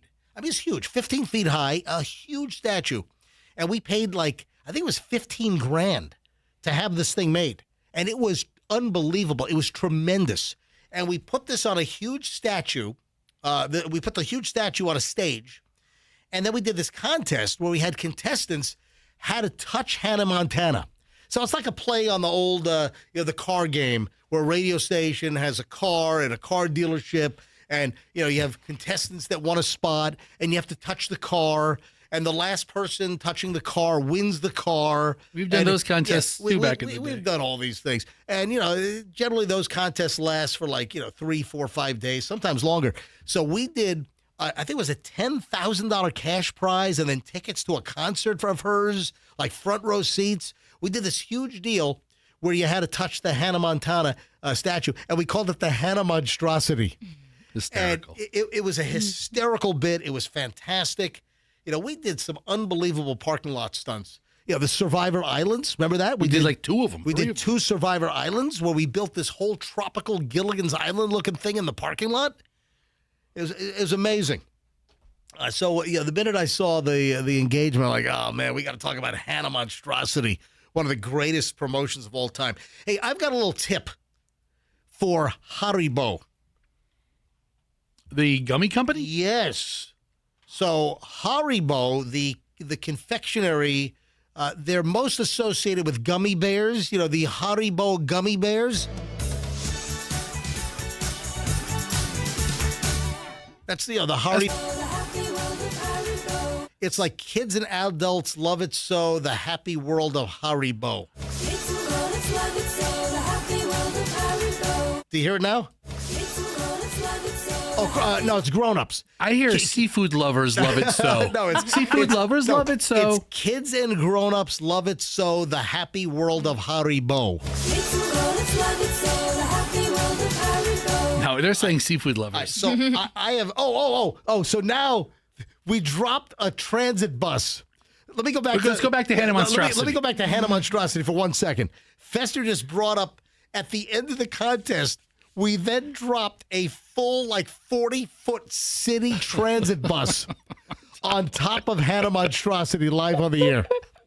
We had a crane lift up. I think it was an old PST. It might have been. It was an old Pinellas County transit bus or something. It was in Hillsborough County out in Riverview where the place was. It was right. But I found a place that had a scrapyard. A scrapyard that had buses. And we dropped the bus on the statue. You said on the air, where can we drop a bus? And somebody called in and says, I have buses. He had, 20 acres of, salvage land. Because we had to figure out how to, after the Hannah Montana contest, we had to figure out how to dispose of it. And I said, let's drop a bus on it. You know what? We did. In hindsight, we should have made it a reef in the bottom of the bay. Divers would be visiting it to this day. Let me go back to Haribo. So why the hell am I talking about Haribo and playing the jingle? I'm just going to make a suggestion to Haribo. Why do you stick to gummy bears and gummy worms? They've got a situation going on right now at Haribo where they have a cell phone battery bank that apparently is catching on fire. Oh, wow. So they came out with a branded gimmick premium item where you can have a Haribo battery bank, to plug into the bottom of your cell phone, and apparently they're fire hazards, and they're catching on fire. Oh, no. Yeah. Bad news for gummy fans. The $25 Haribo branded power bank, which has gone viral across social media for its cheap price and lightweight design, has a thermal runaway problem and overheats to the point of explosion in your pocket, your ear, or on an airplane. That's not good. That's just the publicity that Haribo wants. The gummy bear company, one of their little gimmicky little side project, Haribo power banks, takes down an Airbus because it caught on fire. I will say they didn't make the battery bank. I mean, they just have their name on it, and they are really cute. Duh. I'm just saying. Thank you. You're the one that's like, they should stick to gummy bears. They didn't make this. They just put their logo on it. I know they didn't make it, but I feel like they should stick to gummy bears. It's a promotional item, and it's kind of cute. Anyway, if you have a Haribo gummy bear power bank for your cell phone or other devices, be careful because it could, torch your face, your pocket, burn your house down. This reminds me of on iCarly, the brother made her the gummy bear light, and it catches the entire apartment on fire. Are you serious? Yes. That was prescient. That was foretelling and forecasting. Wow. If you've ordered one on Amazon, they've yanked it from the Amazon store. Oh, I was about to get to Amazon that. has canceled all orders for the power bank, citing a potential safety and quality issue. Because it'll catch on fire and burn your face off. For Amazon not to sell it, it'll take a frontier flight out of the sky. That's great. This is the NTSB official press conference. Yes, we lost the flight because of the Haribo power bank. What if the in-flight snack was Haribo? Hey, I had Haribos on Delta. No. Those were the what's the brand I like? Albanese. Albanese, yeah. So Delta has in the Comfort Plus snack basket. They now have the Albanese little gummies, and there are like 3 of them in there. What a freaking tease! 3 gummy bears. Thank you. I need like 47 packets. Thanks for nothing. Yeah. Anyway, what time is it? 9:23 at the MJ Morning Show. When we get back, it's the final chunk. Oh, there's a funny Waymo story. Remember the news that broke recently that Waymo's going to start testing the self-driving cars in Tampa? Wait till you hear this. We got a great Waymo story. I'll get to that coming up in just a minute. We're loaded. So the final segment always packed because I have all the great material that I don't want to leave on the table. So final chunk, MJ Morning Show is next here on Q105, 104.7.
It's the MJ Morning Show, MJ Michelle Fester. Hey, I want to apologize for all those that have been trying to phone into the radio station today.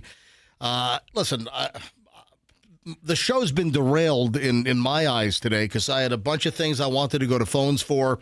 I had numerous people that I needed to call regarding some planned content today that I had to scrub that. So foiled by the phone system. And now I'm being told that it's an in-house IT problem and that most of our IT people at corporate are on vacation. Yeah, they made the company trip to Bermuda. Oh, my God. Anyway, so I apologize. So I'm seeing the phones ring, but when we select them, there's no audio. So if you're trying to call us this morning, we're not ignoring you. It's just all screwed up.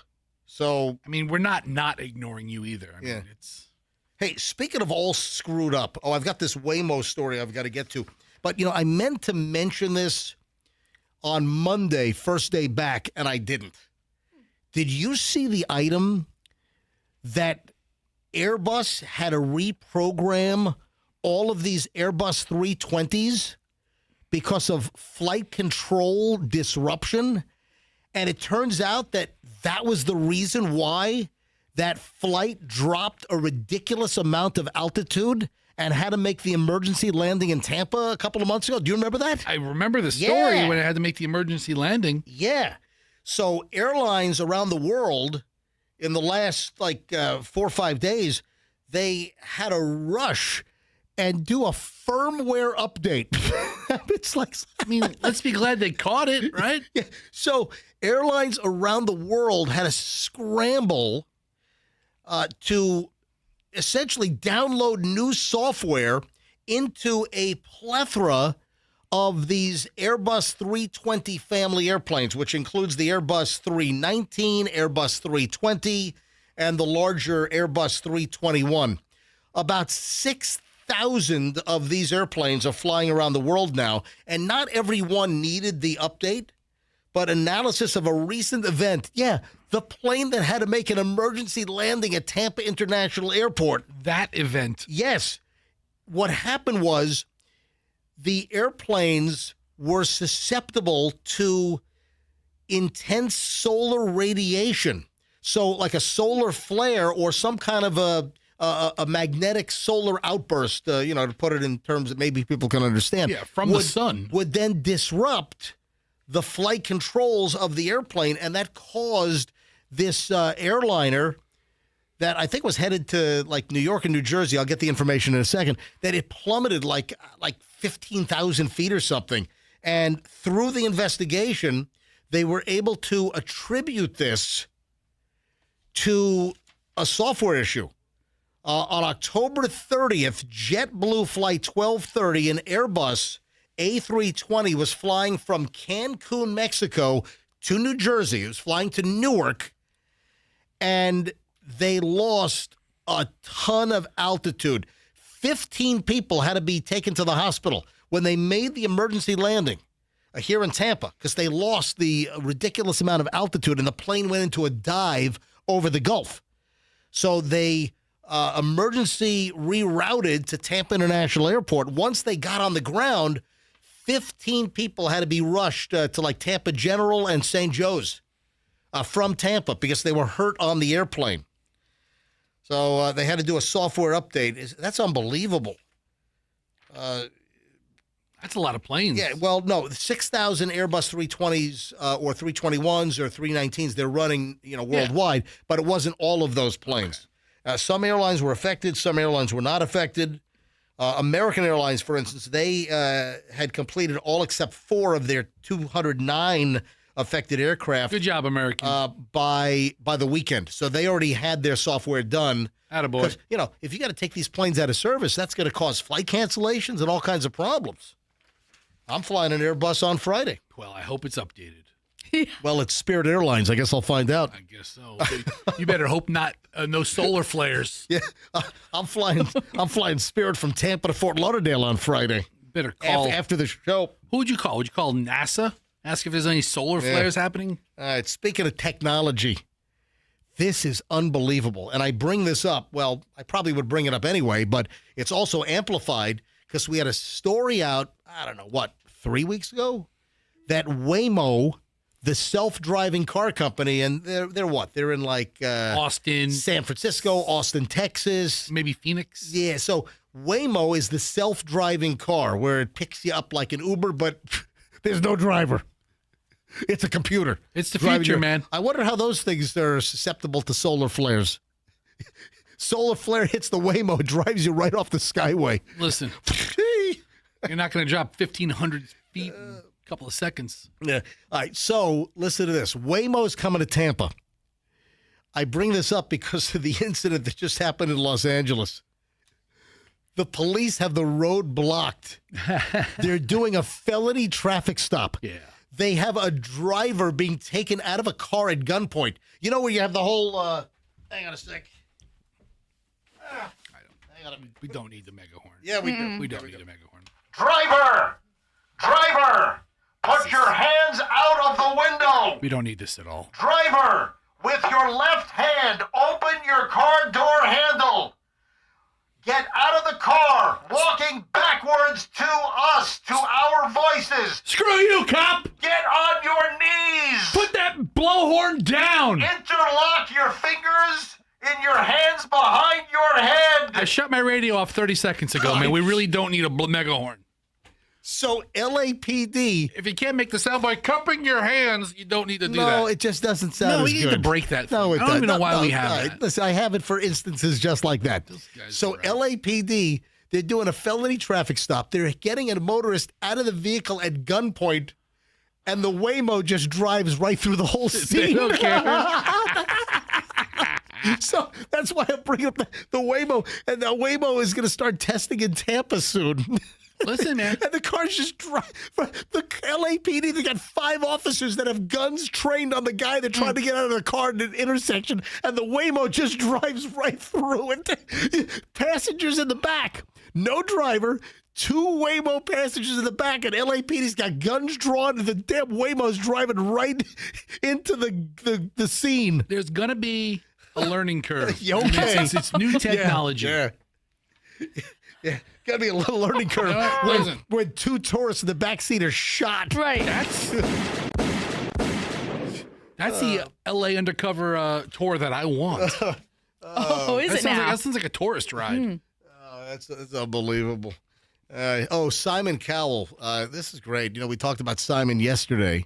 There was an item on yesterday's program that Simon did an interview with the New York Times, and that Simon has apologized for being too harsh during American Idol, calling people, "You're the worst ever, you're terrible, you're awful, my ears are broken," So Simon, that was part of his shtick. That was part of the act, to see Simon, rip apart some bad singer during American Idol auditions. Well, guess what? What?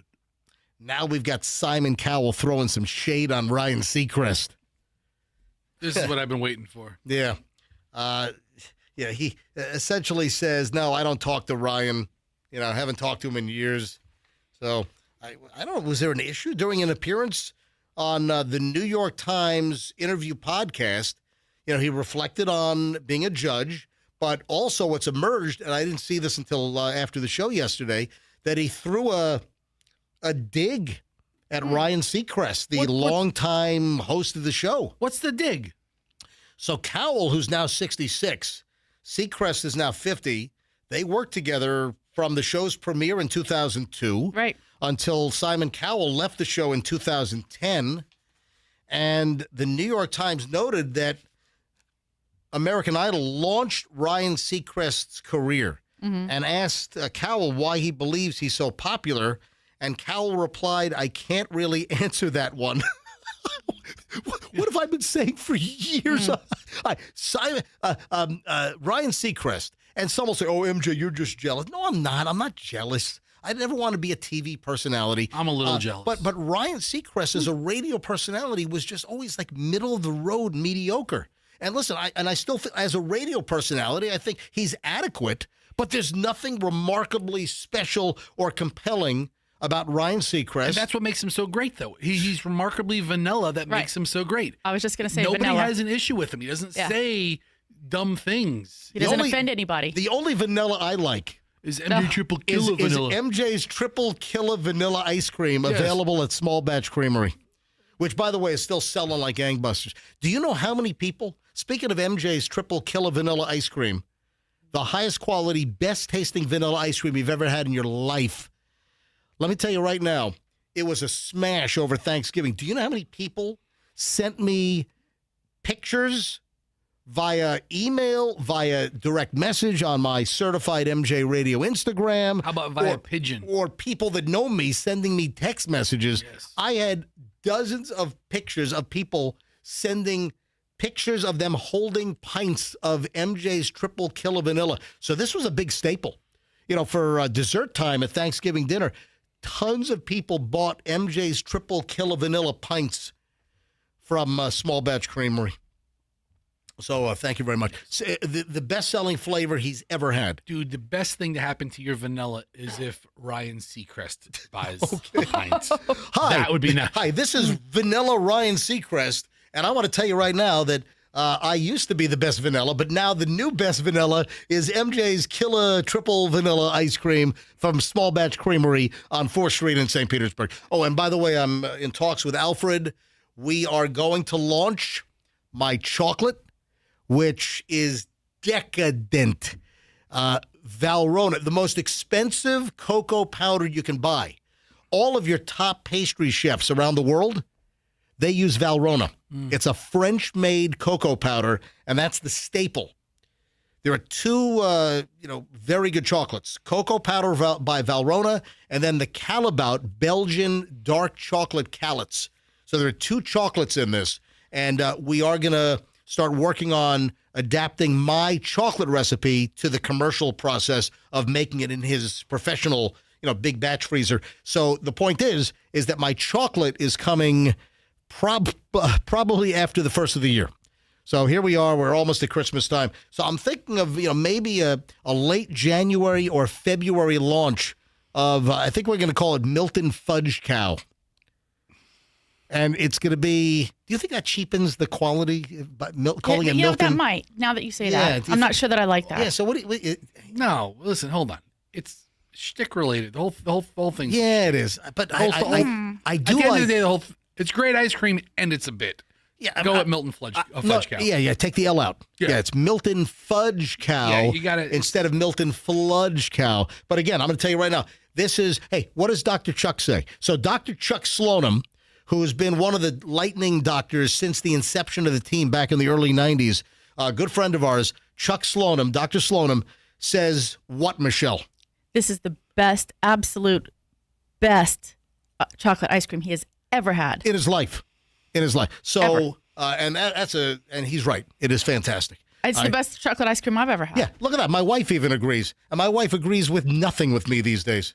Seriously, she really is. What do I say when we go to other ice cream shops, when we're traveling around, and, we always like to see like a little local ice cream shop, like Small Batch Creamery. Yeah. And I'll get the chocolate, and I'll take a few bites, and I'll be like, you know what? It's not worth the calories because it's not as good as yours. And I dump it. That's Michelle's deal. If any food item is not good, she chucks it, and that's her line. Not worth the calories, and she chucks it. If something is great, then it's worth the calories. Mm-hmm. Not good, in the trash, not worth the calories. Maybe you shouldn't go to ice cream shops, Meech. Maybe you should look for something else in these towns. No, ice cream is so tasty. No, it's not. If you're going to be like a biddy about it, be like, nah, not as good as yours. But she's telling the truth. Yeah, but I'll eat the other flavors. You kids, go ahead, finish yours. I'm just going to sit here and have a puss on my face. Just... No, sometimes the blueberry and the raspberry or, the fruit flavors are so delicious. Are they worth the calories? Oh, absolutely. Okay, a lot of time. So maybe you don't order other people's chocolate. So my proprietary MJ chocolate ice cream will be coming next to Small Batch Creamery. Alfred already told me that people are walking in saying, hey, is MJ's chocolate available? And he's like, no. But we're going to start formulating soon, and I'm looking for maybe a late January or early February launch of my chocolate at Small Batch. In the meantime, go get the vanilla. The MJ's Triple Killer Vanilla Ice Cream is phenomenal. Hey, Julian sent me a text. What's he doing? I don't know. The phone's working yet. I don't think so. Let me see. 813. I'm calling Julian. I don't know if this phone system's going to work. Let me see. It's ringing yet? Oh, it's ringing. Hold on a minute. It's ringing. Hold on. It's ringing through the handset. Yeah, it's not working. Going through the board. It's not working on the board. No. Julian! Oh, talk more. No, pull your microphone closer to Julian. I can't. It's not going to work.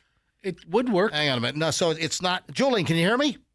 Yeah, no, I can hear you. No, it's not coming. Squat down. Put your microphone near the receiver. I can't. Let me. What do you mean you can't? What you have like Tyrannosaurus Rex arms? Hang on. No, now it won't shut off. Julian, hang up.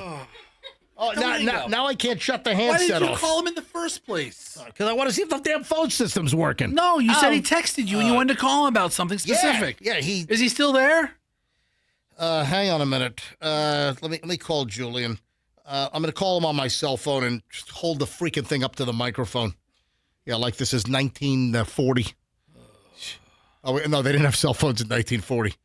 Hang on. What's that box you're holding to your ear? Yeah. Oh no! Jeez, now he's stuck because I can't. Now the desktop will. Oh my! Now I can't shut this off. Oh no! Oh, it's not releasing his line. No. Oh, it is. Oh my God! This phone system is just a pile of Julian, crap. call Dad or call me. Oh my God! Hang on. Let me try him again. Julian has an update on the gorilla that. Oh, here it is. It's ringing. All right, here we go. All right.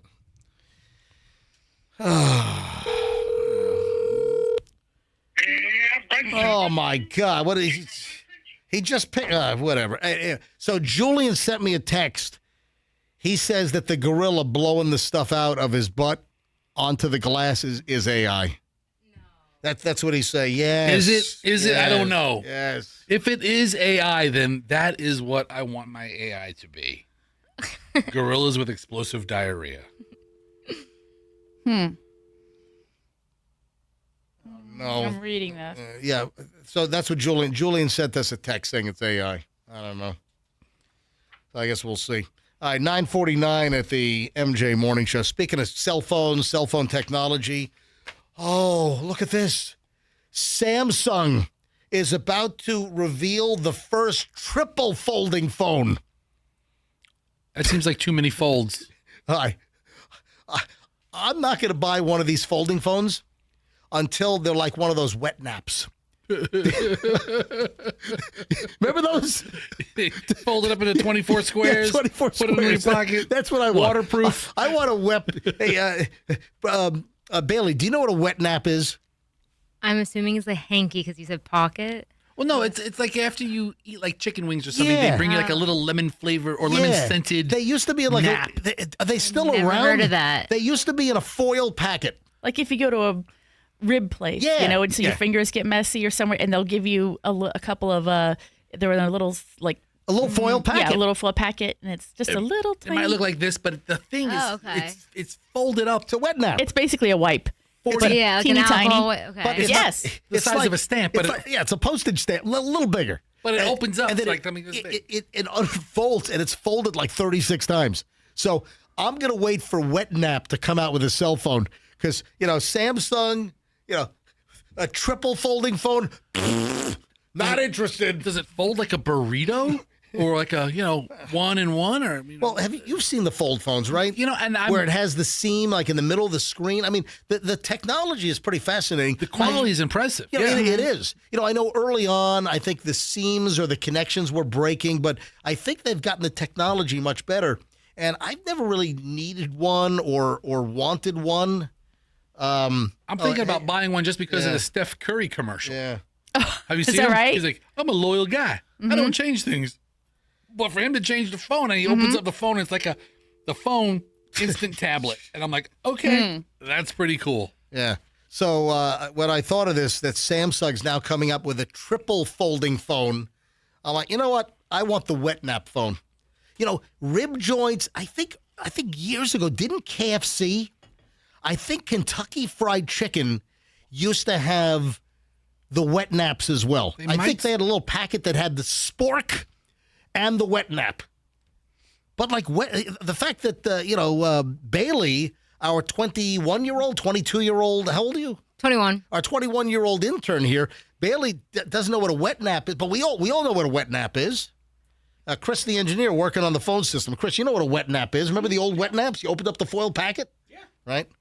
All right, so that's what I want, a phone that folds 24 to 36 times. Earlier this year, KFC released the honey barbecue wings with a big-ass Wet Nap campaign. Yeah. It's like the size of a place setting. Yeah. What else do we have before we get out of here? I found my pile of morons in the news that I guess we'll do this tomorrow. I got a big, giant pile of morons. I laughed out loud when I saw this. Kim Kardashian's low brain activity scan is sparking some conspiracy theories. All right, first of all, did anyone need to really run a scan of Kim Kardashian's brain to tell me that there was low brain activity? Oh, man, listen, don't put it past Kim, man. She's a mogul. Mm-hmm. So this was revealed on the Kardashians? Who watches this show anymore?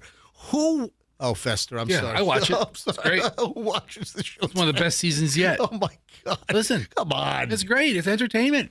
And these people are legit moguls in the industry. They are a force. God. I mean, it's all a show. I mean, I think I might want to watch Avatar back to back to back than watch the Kardashians. I want to watch Kardashian painted blue. Right. And jump around. Well, there's more going on in that Kardashian realm that you didn't get to, so I guess we'll talk about that tomorrow. She had a brain scan of her frontal lobe, and she's got low brain activity? Duh. It's a lot of real estate for all that blood to push around. First of all, you can't believe anything on the Kardashians' reality show. A reality show is not reality at all. It's all staged. It's all set up. Of course it is. So, We've always said that scripted television, like an episode of Law & Order, is probably more freeform than some of these reality shows. Well, Fester, when was the last episode you watched? A couple episodes ago. Was it current? Yeah, we're in the new season. How are Courtney and Travis getting along? Check. Mm.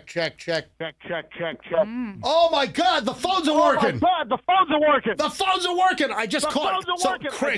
Chris, go grab one of the mics.